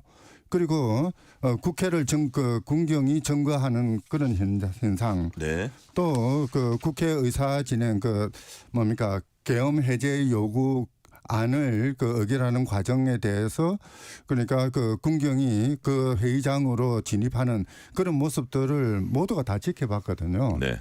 뭐 이런 것 그리고 이제 비상계엄이 선포됐고 포고령이 선포되었고 계엄살인관이 임명되었고 계엄군이 구성이 되었고 뭐 이런 것들을 다 본다면은 그 자체의 내란죄 성립을 부정할 만한 그런 그 진술은 나오기 어려울 겁니다. 네. 오늘 검찰 측 증인인 조성현 수방사 1경비단장, 김영기 특수전사령부 1특전대대장 신문이 있었는데 뭐 증인만 해도 수백 명이라는 얘기도 있는데 네. 자, 이 재판에서 자 가장 핫한 다툼의 대상은 이거다 하시면은 어떤 게 될까요? 아마 이제 그 경비단장이나 그 특전대대장 뭐 또는 주요 임무에 종사했던 군인들을 그 증인을 듣는 것은 네. 그러니까 대통령 또는 전 국방부 장관이나 이 계엄사령관의 어떤 그 군 임무 수행에 관한 명령이 있었는지 그리고 그 명령의 내용은 무엇인지 그것이 국회의 어떤 그 기능을 저해하기 위한 그런 목적으로 이루어진 것인지 아닌지 네네. 이런 것들을 규명하는 것일 겁니다. 그런데 사실 이번 그 내란죄에 관련된 형사재판 과정에서 이 우리 국민들 그 청취자들이 가장 중요하게 네. 생각해야 될 부분은 따로 있습니다. 뭡니까? 어떤 증언이나 어떤 사실관계에 대한 이야기가 나오냐보다는 예. 검찰이 정말 제대로 공소 유지를 하고 법원이 그에 대해서 공정하고 정의롭게 판단하는가 이게 더 중요한 문제일 것 같습니다. 사실 그동안 피고인 이제는 피고인이죠. 이 피고인에 대한 구속 취소 결정이 이루어진다든지 또는 그에 대해서 뭐 즉시 항고를 포기하는 검찰총장의 그 지시가 있었다든지 뭐 이런 것들 또는 그 재판 과정을 비공개로 한다든지 하는 여러 가지 비정상적인 비관례적인 이런 모습들이 나타나는 걸 지켜볼 때 국민들 입장에서는 과연 저 재판이 어디로 튀고 있는지 어디로 가는 것인지 정말 불안하기 짝이 없는 것이 사실이거든요. 이런 부분에 대해서 보다 많은 주의를 하고 또 뭐 어떻게 보면은 그러니까 뭐 국민의 사법이 이루어진다는 민주적인 사법이 이루어진다는 측면에서 이 재판부 그리고 검찰에 대한 시민적인 감시를 소홀히 하지 않아야 될 것입니다. 재판부에 대한 시민적 감시를 소홀히 하지 말아야 된다. 자, 지금 이제 구속 취소 결정도 말씀하셨는데 뭐 이런 얘기도 있어요. 다시 구속영장 청구하기가 그렇게 쉽지만은 않다 이런 얘기인데 실제로 그렇습니까? 아니면 이건 틀린 얘기입니까? 뭐 제 생각으로는 그렇게 타당한 이야기는 아닌 것 같은데요. 아, 그래요? 예. 물론 형사소송법에 의하면 동일 사유로 재구속하는 것은 불가능합니다. 예, 예. 그런데 과연 뭐 내란 혐의 또는 비상계엄 선포와 관련해서 여태까지 구속했던 것과 다른 사안들이 얼마든지 있을 수 있고요. 그뿐만 아니라 지금 윤석열 전 대통령의 관련된 이 형사범죄 사건이 한두 가지가 아니거든요. 명태균 씨 사건도 있고요. 또 최상병 사건도 있고 또 나아가서 뭐 체포영장 집행 방해 혐의 뭐 이런 것도 있고요. 너무나 많은 사건들이 있기 때문에 뭐 그런 것들과 연관지어서 관련 범죄 형식으로 구속영장 청구하는 것은 그렇게 어렵지는 않을 것 같아요. 다시 구속영장 청구하는 게 그리 어렵지는 않을 거라 이제 말씀해 주신 거고요. 자, 그럼 뭐 지금 말씀하신 대로 명태균 의혹, 그다음에 해병대원 순직 해병대원 관련 직권남용 혐의라든지 이런 여러 가지 수사를 동시에 받을 수도 있다는 말씀이시죠? 그렇죠. 예. 자, 윤 전 대통령 관련 사건 이제 검경에 공수처까지 나서서 이제 한때 수사를 경쟁적으로 이제 했었는데 특검 도입과 관련된 논란은 지금도 계속되고 있습니다. 수사가 진행 중인 상황에서 자연인 신분, 옛날 같은 그 권력을 가진 대통령이 아니고 자연인 신분 윤 전 대통령에 대한 특검이 교수님 보시기엔 필요하다고 보세요? 당연히 이루어져야 했습니다. 사실 이 사건 발생 초기부터 수사권의 소재에 관해서 이제 검찰, 경찰, 공수처, 거기에 군 검찰까지 사실 복합적으로 얽혀져 있었고 그런 상황에서 제대로 된 수사가 이루어지려고 했다면은 사실 권한대행이 국무총리인 권한대행이 국정조정권을 발동해서 뭔가 합동수사부를 만든든지 해서 통일된 그 단일한 수사기구를 만드는 게 우선이었습니다. 그런데 그걸 제대로 하지 않았고요. 뭐 바로 그 때문에 국회에서 바로 상설 특검 의결을 했었고 또 특검법을 수차에 걸쳐서 그 통과를 의결을 하기도 했었는데요. 문제는 이렇게 특검 체제에 의해서 제대로 수사되어서 무너진 우리 헌정 질서를 조속히 그리고 정확하게 바로잡아야 되는 그런 상황임에도 불구하고 즉 권한대행, 한덕수 권한대행, 최상목 권한대행 마찬가지 이 거부권을 행사하면서 특검을 방해했고요. 더 나아가서 한덕수 권한대행은 국회에서 의결한 상설 특검에 대해서 아직도 특검 추천 의뢰를 하지 않고 있습니다. 이거는 법률상의 상설 특검법에 의해서 주어진 대통령의 의무거든요. 직무상의 의무인데 그런 직무를 이행하지 않고 계속 지금까지도 버티고 있고 그 과정에서 이번 내란 혐의 내지는 헌정 질서 파괴 행위에 대한 제대로 된 수사가 효율적으로 일어나지 못하게 하는 뭐 그런 상황이 벌어지고 있는 것이죠. 네. 자, 한덕수 권한대행 지금 대통령목 헌법재판관 2명 지명했잖아요. 거기에 대한 법적 논란이 벌어지고 있어서 헌재가 집행정지 가처분 신청 사건 이제 심리 중인데 자, 뭐 이게 어떤 결정이 나오냐에 따라서 그게 뭐 인정될 수도 있고 아니면 이 임명이 차기 정부 차기 대통령으로 넘어갈 수도 있다고 보시는데 이 부분은 어떻게 보세요? 지금 헌재에서는 아마 그러니까 권한대행이 대통령 지명 몫의 헌재 재판관 2명을 지명한 것에 그것이 위헌이냐 아니냐 판단하기 전에 그런 판단을 하기 위한 어떤 시간적인 여유를 가질 것인가 안 가질 것인가 좀 해서 가처분을 인정할 것인가 안 할 것인가를 두고 판단을 하고 있을 것입니다. 사실 뭐 이 부분에 대해서는 우리 헌법이 침묵하고 있는 것은 사실입니다. 권한대행의 그 직무상의 범위가 어느 정도인지는 아직 명확하지가 않죠. 헌법에 밝히고 있지는 않는데요. 사실 뭐 헌법이 침묵하고 있는 부분에서는 대부분 이제 우리나라 같은 대륙법계에서는 이제 학술 이론에 따라서 판단하는 게 일반적인데요. 대체로 헌법학계에서는 뭐 거의 대부분 뭐 상당히 많다라고 표현해야 되겠네요.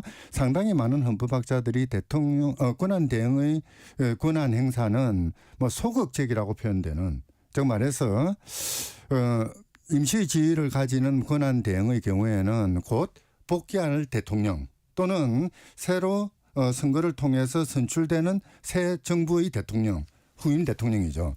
이 후임 대통령의 어떤 인사권을 근원적으로 침해하는 그런 행위는 해서는 안 된다. 즉 말해서 불가역적인 처분은 해서는 안 된다라는 것이 일반적인 입장입니다. 사실 그 헌법재판관처럼 임기가 보장되고 신분이 보장되는 그런 인사 같은 경우에는 후임 대통령의 인사권을 권한대행이 존중하는 것이 헌법적으로 타당한 행위죠. 뭐 이 부분에 대해서 헌법재판소에서 나름의 고민을 할 것 같습니다. 근데 이게 여튼 이게 또 정치 문제하고 얽혀 있어가지고 조금 복잡한 측면을 띠는데 예를 들어서 이제 헌법재판관 이거는 대통령 임명하는 거니까 다가올 대통령이 하는 게 낫다 이런 그 해석이 더 많지 않느냐 이렇게 이제 해석할 수도 있고 또 하나는 예를 들어서 국회가 선출해가지고 어쨌든 임명은 또 대통령이 하잖아요. 그게 권한대행이 됐건. 그거는 또 해야 된다. 근데 이거는 다음에 넘겨라. 이 부분의 그 구분이 이 일반 국민 입장에서는 좀 혼돈될 수 있습니다. 그 두 개는 성격이 다르죠. 국회가 선출한 몫의 재판관의 경우에는 권한대행은 오로지 임명장 주는 역할을 거칩니다. 그런데 대통령이 지명할 수 있는 대통령 몫의 헌재 임명분의 경우에는 네. 대통령이 재량권을 발휘할 수 있는 영역이거든요. 자기가 원하는 사람을 헌재 재판관으로 보낼 수 있는 네. 대통령의 몫이죠. 예. 문제는 그 이제 후임 대통령이 그걸 넘기는 것이 바람직하다. 수준이 아니라 그래서 권한 대행은 정무적 판단을 해야 된다라는 수준이 아니라 후임 대통령이 그렇게 민주적 정당성을 가지는 후임 대통령이 제대로 된 임명권을 행사하도록 그 권한 대행은 그 밑자리를 까는 것이 헌법의 명령입니다. 네. 지금 이제 헌법학자들이 이 부분에 대해서 조금 붕괴하고 있는 부분이 바로 그거죠. 근데 법적으로 좀 명확히 하면 안 돼요. 왜냐하면 이게 계속 어떤 정치적 유불리에 따라서 똑같은 상황이 벌어지면 계속 논란은 될 수 있잖아요. 그렇죠. 뭐 사실 헌법이 침묵하고 있는 부분에 제1차적으로 그 내용을 채워 넣을 수 있는 권한을 가진 거는 입법자거든요. 네. 그래서 국회가 어떤 그 정치적인 수기의 과정을 통해서 이 권한 대행의 직무 범위 같은 것들을 정할 수는 있겠죠. 네. 문제는 그 부분이 단순히 정치적인 결단의 문제가 아니라 헌법에 충실하게 그 직무 수행을 하는 권한 대행의 헌법적인 의무에 해당된다라고 봐야 되는 거라는 거죠. 네, 한번 저 교수님 나오셨으니까 이런 질문 한번 드려볼게요. 사법부의 정치화 논란 이런 데 대해서 어떻게 생각하시는지. 예컨대 한편으로는 언론이 이제 주요 판결이 있을 때마다 지나치게 어떤 그 헌법재판관이 됐건 대법관이 됐건 어떤 그 성향을 주목하는 그 언론의 속성이기도 한데 그런 경향이 좀 지나칠 정도로 그렇게 주목하는 경향이 있고 반면에 최근 몇 년에 오면서 지명자들이 그 대통령이 됐건 대법관이 됐건 좀 법관의 성향을 더 이렇게 주목해서 하지 않았냐는 좀 의심을 받기도 하거든요. 네. 그래서 사실은 뭐 최근 퇴직한 윤준 전 서울고법원장이 퇴직하면서 어떤 얘기를 했냐면 뭐 서부지방 뭐 폭동 사태에 대해서 이건 절대로 있어서는 안 된다는 말씀을 하시면서 여하튼 그것과는 별도로 각각의 법관들도 좀 자신이 어떻게 사고하고 판단했는지 그것도 한번 우리도 스스로 되돌아보자 이런 얘기를 했거든요. 그래서 여하튼 이런 것들을 전체를 봤을 때 사법의 정치화 논란에 대해서 교수님은 어떻게 생각하시는지. 법관들이 정치적인 성향이나 이념 가치관에 따라서 다른 판단을 한다. 특히 헌법재판소 재판관들이 더 그렇죠. 사실 제 박사학위 논문 주제이기도 한데요. 아 그렇습니까? 그럼 제가 질문은 잘 드렸네요. 네, 보편적인 경향입니다. 미국도 네네. 마찬가지고 우리나라도 헌법재판소 출범한 1989년 이래 중요한 시국 사건 판결, 국가보안법 사건이라든지 노동법 사건이라든지 이런 데서 그 판결 성향이 7대2, 8대1로 나뉘었던 게 바로 이 점을 이야기하는 것이거든요. 네, 예. 진보적이냐 아니냐. 뭐 태도라든지 가치관 또는 역할 네. 또는 뭐 제도의 구성 뭐 이런 것에 따라서 각각 다른 판단을 하는데요. 바로 그 때문에 헌법재판소든 대법원이든 어떤 사법적인 정책 결정을 하는 기관은 그 구성의 다양성이 보장돼야 된다. 네네. 다양한 생각을 가진 사람 또는 다양한 말을 할 수 있는 사람으로 구성이 돼야 된다. 그리고 그 임명 과정은 언제나 민주적 정당성을 가져야 한다. 네. 국민들이 알 수 있는 이해할 수 있는 그런 사람들이 대법관 또는 헌법재판관이 되어야 된다라고 이야기를 할 수 있는 것이죠. 네. 바로 그 때문에 이번 그 한덕수 권한대행이 헌재 재판관을 2명 지명한 것은 이것은 그 적절성을 상실한 것이라고 보여집니다. 네. 일단 헌재 미래 권력에게 그건 넘겼어야 된다는 취지로 말씀하셨고요. 자, 개헌이 필요하다. 이거는 이제 좀 많은 분들이 이제 동의를 하는데 다만 그 시기가 언제냐, 뭐 어떤 방식으로 해야 되냐 이게 더 어떻게 관건인 것 같아요. 왜냐하면 시기를 놓쳐서 지금까지 계속 못했던 그런 것들도 있고.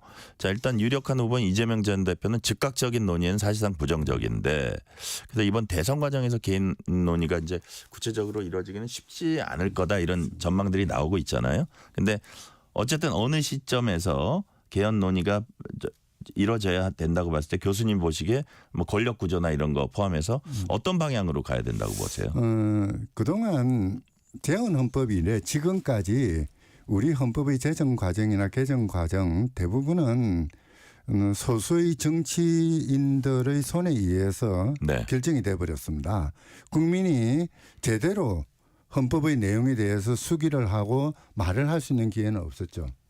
만약에 이번에 개헌을 한다면은 정말 이 국민들이 만드는 개헌이 이루어져야 될 겁니다. 네, 국민들이 사실, 만드는 개헌은 어떤 겁니까?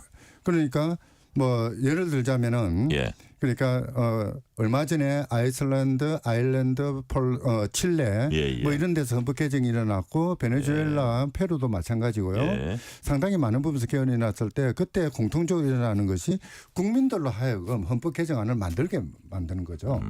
그러니까 뭐 평의회를 구성하게 한다든지 또는 국민들에게 재헌의회의 구성원을 선거하게 만든다든지 또는 뭐 아이슬란드 같은 경우에는 모래시계형이죠.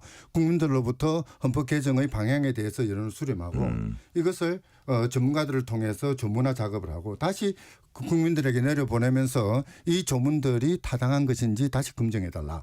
뭐 이런 식으로 보내는 정치권끼리 하는 건 안 된다 그런 그렇죠. 말씀이세요? 예. 현행헌법 같은 경우에는 서로 소위 8인회라고 하는 네. 신군부의 대표 국회의원 4명과 그 상임시로 통칭되는 그런 그 정치 세력의 대표 4명, 네. 이 8명이 개헌 작업의 실질적인 부분을 담당했지 않습니까?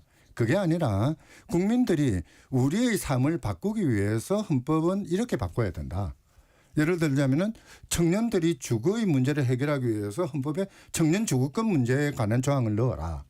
또는 돌봄 같은 경우 이 돌봄 노동의 문제점들 또는 돌봄 기본권의 그 인정이라든지 돌봄 노동이 젠더 성별에 따라서 편향되지 않도록 균형적으로 분배해라든지 이런 것들은 뭐 칠레 헌법 개정안에 이런 데 들어가는 거거든요. 네.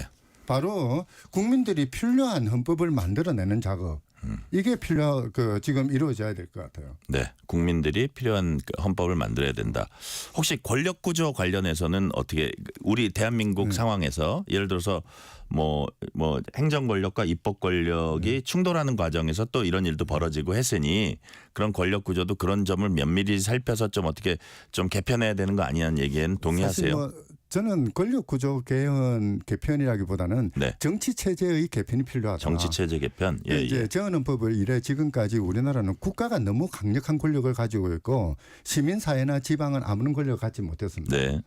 지금 개헌을 한다면은 국가가 장악하고 있는 권력의 상당 부분을 기본권의 형태로 시민사회에 나눠주는 거. 네. 그리고 중앙정부가 장악하고 있는 권력을 지방정부에 분산시키는 거. 네네. 그 작업이 먼저 이루어지고 그 다음에 이제 대통령과 그 의회의 권력 또는 사법 권력에 대한 국민적인 감시나 견제의 가능성 뭐 이런 것들을 전반적으로 고려하는 네. 그런 작업이 이루어져 그 속에서 대통령은 뭐 4년 중임제를 할 것이냐 5년 단임을 할 것이냐 이런 거는 맨 마지막에 부차적으로 조금 수단적인 성격을 가지는 거거든요. 네. 뭐 그렇게 판단을 해야 되는 것인데 사실 그동안 개헌 논의를 보면은 본말이 정도된 것 같아요. 네.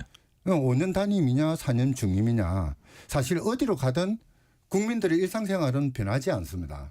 중요한 것은 국민들의 삶이 과거보다는 하나라도 나아지는 그런 개헌이 이루어져야 되는 것이거든요. 그러기 위해서는 국가 권력 전반에 대해서 또는 정치 구조 전체에 대해서 바꿔나가는 그런 작업이 필요할 것 같습니다. 그냥 교수님 말씀 들어보니까 여하튼 뭐 권력 구조 개편 이것도 중요하지만 이건 약간 본말이 전도된 거고 사실은 국민 실생활에 정말 어떤 게 정말 도움이 되는지 그런 부분을 더 면밀히 살핀 이후에 그것도 국민들 손에 맡겨서 한 다음에 전문가 손을 거쳐서 그 다음에 마지막 단계로 이제 정치권이 그걸 처리하는 그렇게 하자는 말씀이세요? 그렇죠. 네네.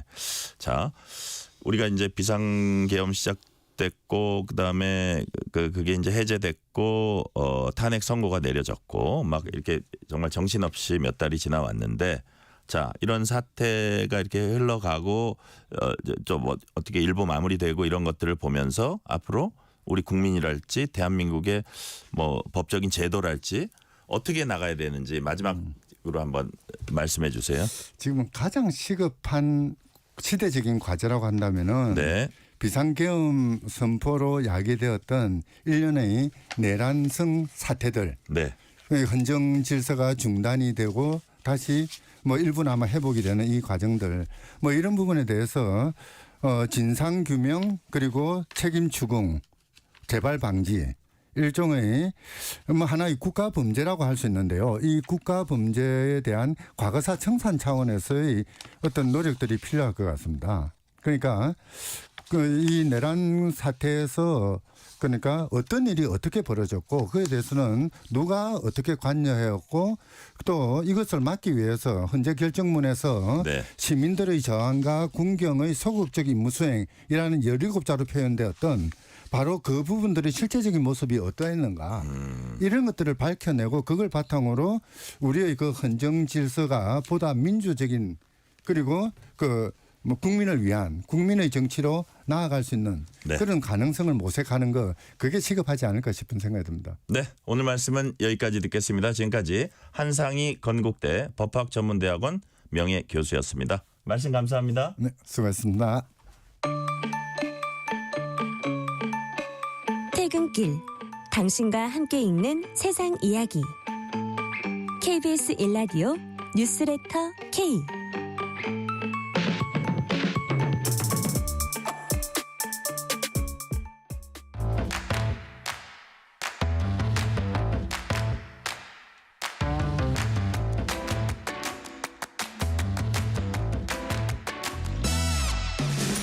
오늘 가장 뜨거운 뉴스, 화제 소식 쏙쏙 골라서 전해드립니다. 뉴스레터 브리핑 연합 인포맥스 윤슬기 기자 나오셨습니다. 윤슬기 기자님 어서 오세요. 안녕하세요.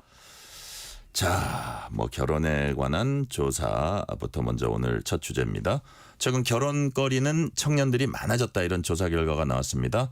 결혼 의향이 없는 이유 어떤 것들이 꼽혔어요? 네, 인구보건복지협회가 전국 20에서 44살 미혼 남녀 1000명을 대상으로 조사한 결과인데요. 네. 미혼 남성의 41.5%, 미혼 여성의 55.4%가 결혼할 의향이 없거나 아직 결정하지 못했다고 답했습니다.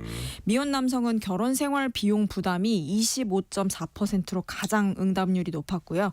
독신 생활이 좋음, 일 우선, 기대에 맞는 상대가 없음, 소득 부족 등의 이유로 뒤를 이었습니다.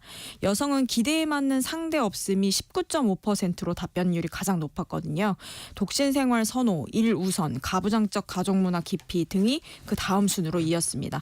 남녀 모두 독신 생활에 대한 선호와 커리어 중시가 강해졌지만 남성은 경제적 이유가 더 민감했고 여성은 문화적 억압과 자기 삶의 방식 중단에 대한 우려가 컸습니다. 남성은 결혼 비용 부담을 여성보다 13.8%포인트, 소득 부족 문제를 7.2%포인트로 더 많이 꼽았고요. 여성은 가부장적 문화와 커리어 단절 우려를 각각 9.4%포인트, 8.7%포인트 더 높게 응답했습니다. 협회는 이번 결과를 두고 결혼이라는 제도가 개인에게 더는 필수 조건이 아니며 자기 삶의 우선순위가 무엇인지에 따라 판단이 이루어지는 흐름으로 해석했습니다. 네, 결혼 조건에 대한 인식에서도 남녀 간의 차이가 있었다고 합니다. 이건 무슨 얘기예요? 네, 결혼 조건에서도 남녀 간의 차이가 좀 뚜렷했는데요. 미혼 남성 응답자의 97.3%는 배우자가 육아와 가사에 적극적으로 참여해야 한다고 답변했지만 여성 스스로 그렇게 생각한 비율은 86.6%였습니다. 반면에 전세 자금을 마련할 수 있어야 한다는 조건에 대해서는 여성 응답률이 남성보다 6.5%포인트 더 높았습니다. 그러니까 남성은 실질적인 생활 부담을 기대하는 경향이 강했고 여성은 주거 비용에 대한 현실적인 조건을 중요하게 본다는 뜻으로 해석이 됩니다. 출산에 대한 인식 차이도 존재했는데요. 네. 미혼 여성의 59.1%, 미혼 남성의 41.6%가 출산 의향이 없거나 아직 결정하지 못했다고 응답했습니다. 출산을 망설이는 이유로는 자녀 양육의 경제적 부담을 가장 많이 꼽았고요. 자녀가 행복하지 않을 것 같아서라는 응답도 많았습니다. 특히 남성은 양육비 부담을 여성보다 10%포인트 이상 높게 인식했습니다. 전반적으로 경제적인 여건과 미래에 대한 불확실성이 결혼과 출산 모두에 영향을 미치고 있는 모습입니다. 지금 윤 기자 얘기 듣다 보니까 자녀가 행복하지 않을 것 같아서라는 응답도 많았다는데 이것도 역시 뭐 경제적인 거하고 좀 연관이 있지 않을까 네. 하는 생각도 드는데 여튼 그래도 또 잘 이렇게 과감하게 하셔서 좀 이렇게 뭐 행복하게 잘 가정을 이루고 이런 것도 좋을 것 같다는 생각이 드는데 다음 질문. 그럼 기혼자들은 육아 환경과 사회적 인식에 대해서 어떻게 느끼고 있습니까? 기혼 남녀 역시 육아 부담에 대한 사회적 환경에 불만이 좀 있었는데요. 네. 영유아 돌봄 시기 유연 근무제를 희망한 비율은 여성이 94.5%, 남성이 90.8%였습니다. 남성은 재택근무, 여성은 시간 선택제를 선호했는데 이는 육아와 일의 병행을 현실적으로 고려한 결과로 풀이됩니다.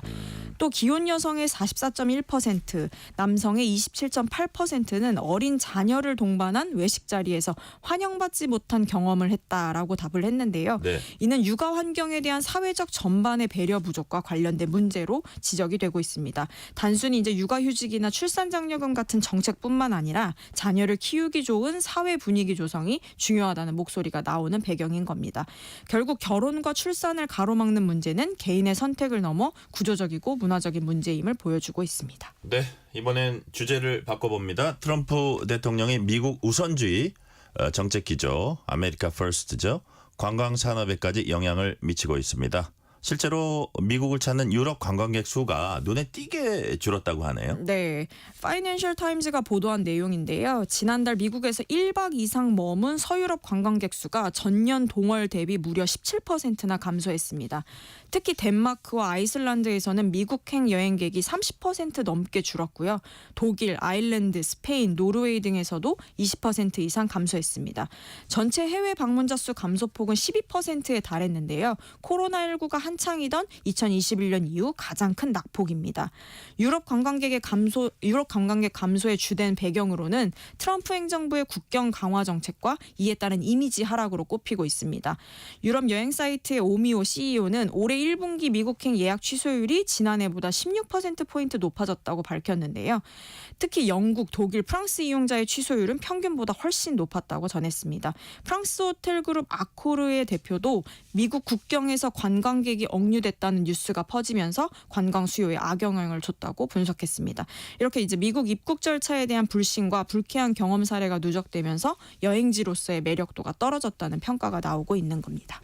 네, 이게 해외 관광객이 줄어들면 아무래도 미국 경제에도 일정 부분은 타격을 좀 주지 않겠어요? 네, 그렇습니다. 미국 국내 총생산에서 관광 산업이 차지하는 비중은 약 2.5%인데요. 해외 관광객의 급감은 단기적으로는 항공, 호텔, 소매업 등에 타격을 주고 장기적으로는 지역 경제 전반에 영향을 미칠 수 있습니다. 특히 유럽은 미국 관광 산업에 있어 주요 수요처 중에 하나였기 때문에 이들의 이탈은 수익 구조에 직접적인 위협이 되고 있는데요. 정치 리더십의 행보가 국가 브랜드 가치에 영향을 미치고 이는 곧 산업 전반의 흐름을 좌우할 수 있다는 것을 보여주는 사례입니다. 관광객은 단순히 이제 볼거리뿐만 아니라 받는 여행지에 받는 느낌 때문에 여행지를 고르기도 하잖아요. 미국의 불친절한 이미지는 관광 매력도의 치명적인 약점이 될 수 있다는 지적도 나오고 있는 상황입니다. 네. 자, 그럼 올해 미국 찾는 해외 방문객 수가 얼마나 줄어들 걸로 예상되는지 어떤 구체적인 수치가 나온 게 있습니까? 네, 여행 조사기관 투어리즘 이코노믹스는 올해 미국을 방문하는 외국인 여행객이 전년 대비 5% 감소할 것으로 전망했습니다. 이 기관은 당초 9% 증가를 예상했는데 트럼프 행정부의 대외 정책 기조가 반영되면서 전망이 급변한 겁니다. 무엇보다 미국 우선주의와 거센 관세 정책 그리고 동맹국들을 향한 이딴 막말 논란이 전반적인 관광 매력도를 떨어뜨린 것으로 분석됩니다. 보고서는 방문객 감소로 인한 관광 지출 역시 11% 줄어들 것으로 예측했는데 네. 이는 약 180억 달러, 우리 돈으로 26조 원가량의 손실을 의미합니다. 트럼프 대통령은 다음 달부터 전 세계를 상대로 한 상호관세 이런 경제적 긴장감과 정치적 반감이 복합적으로 작용하면서 관광 수요에까지 영향을 미치고 있다는 분석이 나오고 있습니다. 네. 자, 관광 수요 감소는 관세 정책뿐만 아니라 다른 요인도 아마 있을 겁니다. 예컨대 뭐 외교적인 긴장이랄지 환율 같은 거 이런 거 영향도 받지 않을까요? 네, 투어리즘 이코노믹스는 단순히 관세 문제에 국한되지 않고 미국과 주요 우방국 간 외교적 긴장과 경제 불확실성이 관광 수요를 전방적으로 위축시킬 수 있다고 경고했습니다. 특히 캐나다, 멕시코, 유럽연합 등 미국의 핵심 관광 시장에서 부정적 정서가 확산되고 있다고 지적했는데요. 네. 관세 부과로 인한 물가 상승과 미국 달러 강세도 문제입니다. 환율이 오르면 미국을 찾는 외국인의 체류 비용이 증가 증가하게 되면서 여행 수요가 줄어들 수밖에 없잖아요. 네. 게다가 관세가 본격화되면 캐나다와 멕시코 내 경기 침체 가능성도 제기돼 인근 국가들의 관광 수요까지 동반 위축될 우려가 제기되고 있습니다. 그러니까 경제적 충격뿐만 아니라 국가 이미지 하락과 반감 확산이라는 비경제적 요인까지 복합적으로 작용하는 현상으로 해석되고 있습니다. 관광 산업은 단순한 수익 산업이 아닌 국가 브랜드, 외교, 지역 경제에 연쇄적인 영향을 미치기 때문에 미국 내에서도 정책 전환이나 이미지 회복 전략이 시급하다는 목소리가 나오고 있습니다. 자, 다음 소식으로 넘어가 볼게요. 운동이 건강에 좋다. 이건 이제 저희 상식인데, 근데 일상적인 가벼운 활동이 암 예방에 효과가 있다, 이런 연구 결과가 나왔습니다. 어디서 연구한 거예요? 네, 미국 보건원 국립보건원 산하암연구소와 영국 옥스퍼드 대학교 연구진이 공동으로 진행한 연구 결과입니다. 단순한 운동뿐만 아니라 걸어서 장보기, 집안일, 산책 같은 저강도 활동도 암 발병 위험을 낮출 수 있다는 사실이 확인됐습니다. 연구는 영국 바이오뱅크에 등록된 8만 5천여 명을 대상으로 진행이 됐는데요. 참여자들은 손목에 착용한 가속도계를 통해 일주일간 신체 활동량을 측정했거든요. 네. 그 결과 일일 활동량이 가장 많은 상위 20%는 하위 20%에 비해 암 발병 위험률이 26% 낮았습니다. 두 번째로 활동량이 많은 그룹도 16% 낮은 수치를 보였거든요. 추적 조사 기간은 평균 5.8년이었으며 그동안 2,633명이 암 진단을 받았습니다. 연구진은 흡연, 음주, 체질량 지수 같은 다른 요인을 통제한 뒤에도 신체 활동과 암 발병 위험 간의 유의미한 상관관계가 유지된다고 밝혔습니다. 그러니까 반드시 격한 운동이 아니더라도 일상 속 활동 자체가 암 예방에 큰 역할을 한다는 뜻입니다. 연구팀은 평범한 일상 활동도 꾸준히 하면 건강에 결정적인 기여를 한다는 점을 과학적으로 입증한 결과라고 강조했습니다. 네. 하루 걸음수와 암 발병 사이에 연관이 있었다는 그런 얘기인데, 자, 그렇다면 구체적으로 얼마만큼 걸어야지 효과가 있습니까? 연구에서는 하루 걸음수가 많을수록 암 발병 위험이 낮아지는 경향을 뚜렷하게 보였는데요. 예를 들어 하루 5,000보를 걷는 사람에 비해 7,000보를 걷는 사람은 암 발병 위험이 11%, 9,000보를 걷는 사람은 16% 낮은 것으로 확인이 됐습니다. 하지만 중요한 점은 9,000보 이상 걸었을 때는 효과가 더 커지지 않았다라는 점인데요. 연구진은 9,000보를 건강 효과의 임계치로 판단하고 있습니다. 즉 무조건 많이 걷는다고 더 건강해지는 것은 아니고 일정 수준 이상이면 효과가 유지된다는 의미입니다. 네. 10,000보 걷는 분들 뭐 9,000보하고 비슷하니까 아무리 바빠도 하루에 9,000보 정도는 꼭 걸어야겠습니다. 뉴스레터 브리핑, 지금까지 연합인포맥스 윤슬기 기자였습니다. 말씀 감사합니다. 감사합니다.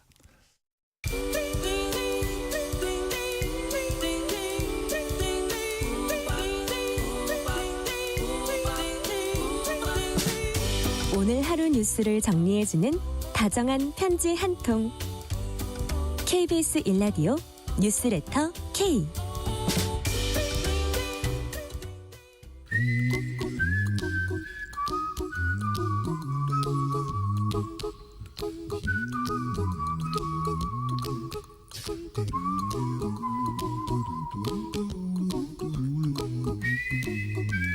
돈 걱정, 경제 걱정, 미래 걱정, Don't worry.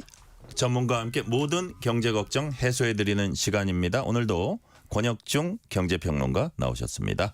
권혁중 평론가님 어서 오세요. 네, 안녕하십니까. 자, 미국 관세, 여기에 따른 증시 여파부터 우선 알아보겠습니다. 지난주 내내 증시가 롤러코스터 타면서 코스피 2,400선 무너졌다가 상호관세 유예 소식에 매수 사이드카가 발동되기도 했습니다. 네. 자, 그렇다면 오늘은 증시 상황 어땠습니까? 변동성이 굉장히 심했었습니다. 이게 네. 어제만 해도 트럼프 대통령의 관세 이슈가 또 왔다 갔다 해서 반도체 이슈에 대해 때문에 전자제품. 그래서 과연 오늘 증시가 어떻게 움직일까 봤는데 다행히 이제 코스피는 0.95% 올랐고요. 코스닥은 1.92% 이제 올랐는데 아직 이게 좀 안심하기는 이르다라고 보시면 되겠고요. 환율 자체가 굉장히 많이 지금 떨어졌습니다. 물론 1,400원대 넘어가면서 아직도 높지만 그래도 장중 1,480원대 넘은 거에 대비해서 단기간에 확 떨어졌거든요. 역시나 그거는 이제 미국 채권의 이제 매도세가 나오면서 이런 것들이 복합적으로 움직이면서 움직이면서 이제 환율이 떨어지기 시작했고 네. 그 달러 약세가 좀 보여주고 있습니다. 달러 인덱스 그러니까 주요 통화국 6개 나라에 대비해서 달러의 가치를 보여주는 이 달러 인덱스가 99.37로 나왔는데요. 100 이하로 떨어졌거든요. 그래서 달러의 약세가 나오면서 이런 신흥국 중심으로 이제 위험자산 선호 심리가 좀 높아졌다. 그래서 우리 증시에 그나마 외국인들이 좀 매수세로 좀 돌아섰던 부분이다라고 생각해 봅니다. 네. 이거 진짜 영어로는 롤러코스터, 한국어 세 글자로 널뛰기, 그죠? 네. 막 어느 장단에 춤을 춰야 맞습니다. 될지 모를 그런 상황인데 스마트폰, 컴퓨터, 반도체 등 전자제품들을 상호관세에서 제외하겠다는 이제 발표가 있었잖아요. 맞습니다. 이 품목들은 왜 상호관세 대상에서 빠지는 겁니까? 일단 아이폰 민심이라고 보시면 되겠는데요. 네. 일단 지금 아이폰이나 스마트폰, 전자기기는 정말 많은 분들이 쓰시잖아요. 특히 이제 아이폰 같은 경우 젊은 세대들이 많이 쓰시는데 네네. 이 아이폰 같은 경우에는 아시겠지만 대만 팍스콘에서 이제는 만들고요. 이거는 네. 공장은 중국에 있습니다. 베트남에도 또 있나 봐요. 베트남에도 있고요. 네. 근데 베트남은 상호관세 46%에 그러니까요. 미국은 중국은 145%의 관세가 이제는 붙었단 말이에요. 물론 90일 동안 중국 빼고는 90일 동안 유예가 됐지만 네네.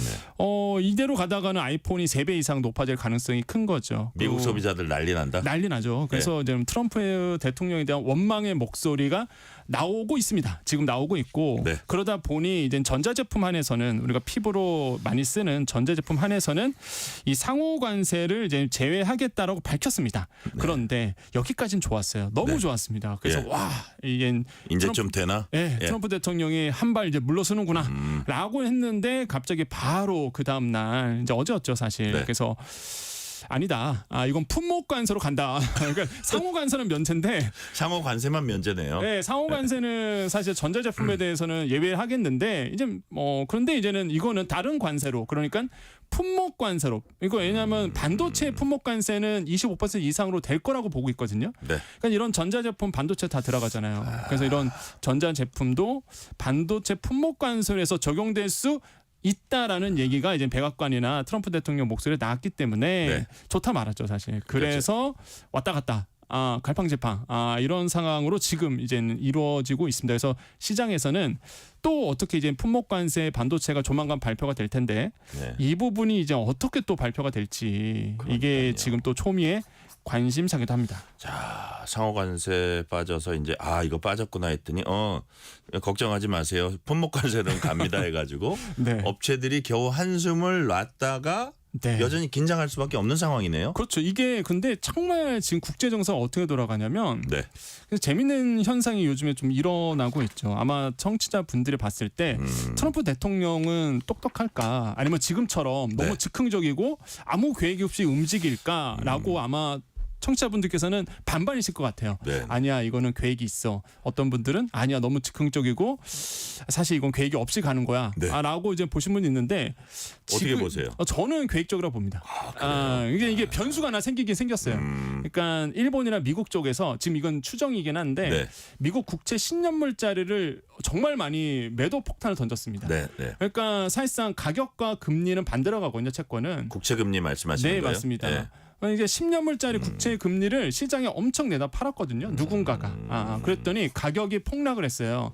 금리는 뜁니다. 네. 그 시장 금리가 뛸 수밖에 없거든요. 그렇게 되면 미국이 가만히 있을 수가 없어요. 그렇게 되면 아니 금리가 높아진다고 생각해 보세요. 나라 부채도 많고 그리고 국민들도 대출 이자도 더 높아질 거 아닙니까? 나중에 가보면 그렇죠. 원망의 목소리 엄청 들어오거든요. 하방 압력이 더 세져요. 그래서 야 이거 누가 매도 폭탄 던졌지? 이런 생각이 들 정도로 아무튼간에 변수가 딱 생겼는데 그래서 사실상 이제 유예라는 조치도 그래서 나온 거기도 하고요. 네. 그래서 이제는 지금 시장에서는 이런 어떤 흐름이 이제 움직이고 있고 그래서 지금 또 시장에서 미란 보고서라고 해서 그 스티븐 미란 그 백악관 경제자문위원회 위원장이 계십니다. 그분이 쓴 보고서에 의하면요. 네. 지금 스토리가 그대로 가고 있거든요. 그래요? 네, 이제는 환율 때문에 사실 문제이긴 한데 강달러다 보니까 그동안 미국의 강달러다 보니까 팔아도 남는 장사가 아니다.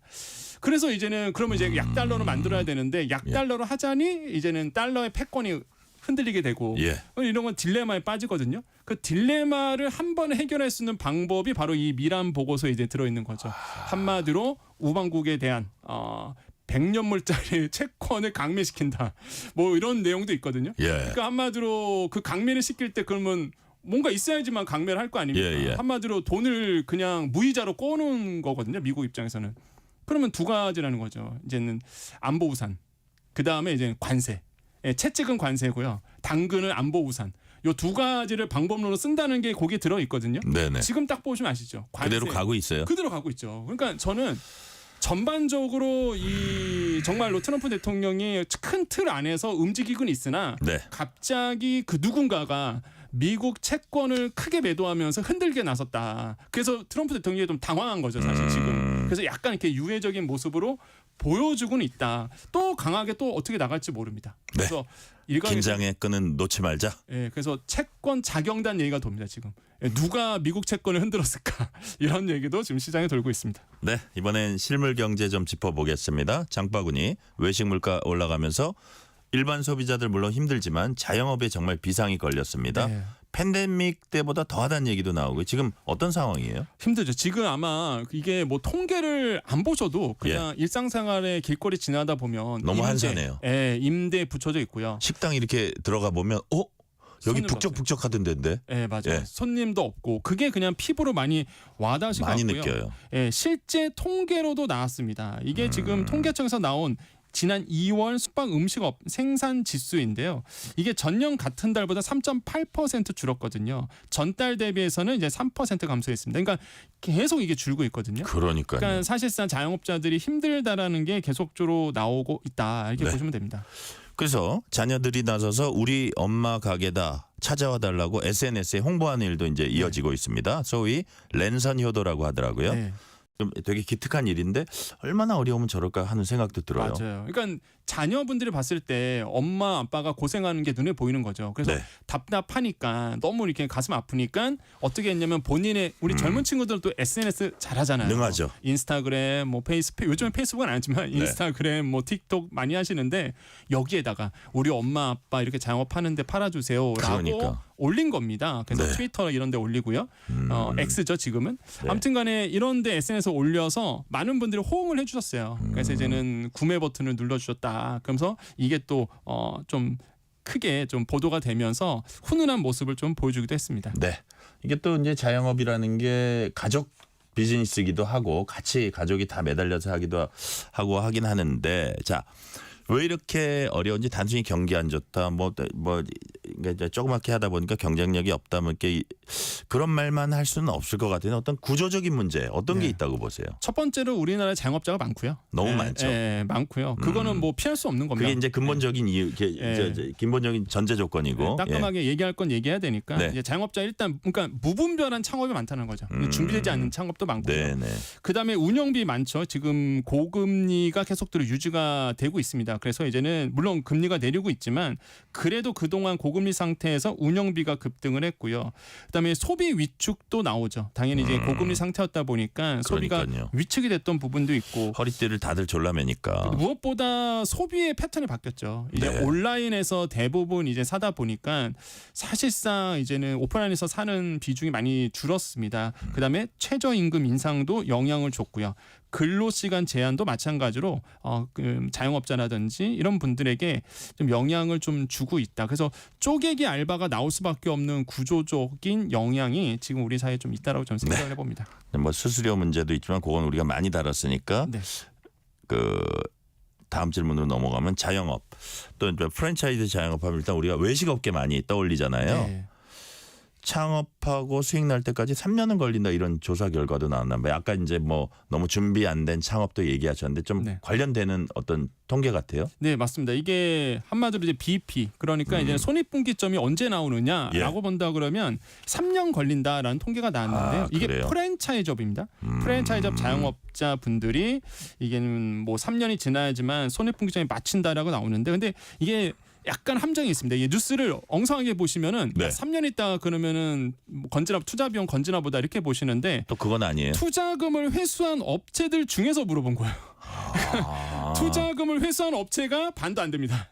네, 그런 분들 안에서 몇 년이 걸렸냐 이 뜻이에요. 그 뜻이군요. 그러니까 이거를 잘못 들으면 대부분이 벌써 버티지 못한 사람들은 절반이 있는 거예요. 네, 저 도태된 거죠. 그래서 이제는 살아남은 업체 중에서 그렇군요. 몇 년이 걸렸냐 봤더니 이제 3년이 걸렸대더라. 그래서 사실 지금의 이제 자영업자 분들이 굉장히 녹록지 않은 환경에서 장사를 하고 있다라는 게 영도 이제 좀 느껴진다라고 생각을 해봅니다. 자, 자영업자들이 이제 폐업 어쩔 수 없을 때 폐업 수순을 이제 밟게 되는데 이 폐업에도 또 돈이 들죠. 네, 맞습니다. 이게 많은 분들이 폐업도 못한다는 얘기가 나오는 게요. 네. 첫 번째로 일단 폐업할 때요. 점포 철거 지원이 돼야 됩니다. 근데 사실 내 돈 들고 점포 철거 해야 되거든요. 원상 복구해줘야 되니까. 예. 철거비가 보통 평균적으로 500만 원 들고요. 일상 복구 비용이 한 300만 원 정도 든다고 통계가 나와 있거든요. 네네. 뭐 퇴직금도 줘야죠. 종업원들. 그러다 보니까 폐업도 내 마음대로 못한다는 얘기가 나오고 네. 또 한 가지 대출이 있으신 분들은요. 폐업도 마음대로 못하는 게 폐업을 하잖아요. 네. 일시금으로 상환하게끔 합니다. 이런 대출이 있어요. 대부분의 자영업자 대출이 이런 형식으로 돼 있습니다. 폐업했어? 그럼 어차피 폐업했으니까 돈 못 버네? 빨리 갚어. 이런 거거든요. 그래서 지금 이런 문제가 있다 보니까 폐업하실 때도 사실상 좀 걸림돌이 되어서 제가 좋은 정보 드리면 희망 리턴 패키지라고 있습니다. 중기부에서 운영하고 있는 희망 리턴 패키지를 꼭 알아보셔야 돼요. 왜? 거기에 희망 무슨 패키지요? 희망 리턴 패키지입니다. 리턴 돌려준다. 네, 맞습니다. 점포 철거 지원비가요. 작년에는 200만 원까지밖에 안 났는데 올해부터 400만 원으로 높아졌거든요. 그러니까 요거를 조건만 되면은 무조건 좀 지원하셔서 점포 철거 지원비를 좀 받으셨으면 좋겠다라는 생각을 다시 한번 강조해 드립니다. 희망 리턴 패키지. 점포 철거 비용도 받고 지금 저 평론가님 말씀 들어보니까 창업하실 때 좀 더 꼼꼼히 따져보고 해야 된다는 얘기고 이제 시간은 다 됐는데 자 정부가 예고한 10조 원 규모 추경안 세부 항목도 주목받고 있습니다. 자영업자들 어려운 현실 고려하면 어떤 항목이 포함돼야 되는지 이건 짧게 좀 말씀해 주세요. 뭐 뻔한 얘기 넘어가고요. 정말 현실적으로 소상공인 자영업자가 원하는 게 있습니다. 바로 손실보상 소급 적용입니다. 아마 이 얘기하면은 우리 자영업자 소상공인들이 박수를 막 치실 거예요. 왜 그러냐면 손실보상? 네, 손실보상 소급 적용이라고 해서 이게 법이요. 지금 법이 있습니다. 2021년 7월 이후부터 나오는 손실에 대해서만 보상하게끔 돼 있거든요. 그때 코로나 때문에 장사하지 말라고 해서 못한 게 있습니다.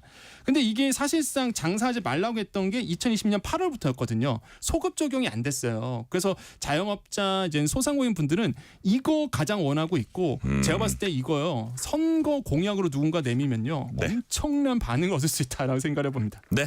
여기까지 말씀 듣겠습니다. 희망 리턴 패키지 손실보상 소급 적용 권혁중 경제평론가였습니다. 말씀 감사합니다. 네, 감사합니다. 이수연 님이 전남 구례에 내려진 대설주의보가 다행히 해제됐네요. 4월에 대설주의보라니 뉴스레터 K가 방송 도중 신속하게 전해주는 기상특보가 큰 도움이 됩니다. 신뢰 힘입어 청취율 1등 기원합니다. 오늘 뉴스레터 K는 여기까지입니다. 치킨 쿠폰 당첨자 명단은 뉴스레터 K 홈페이지 확인해 주시고요. 끝곡으로는 장범준의 봄비 들으시겠습니다. 지금까지 뉴스레터 K 전종철입니다.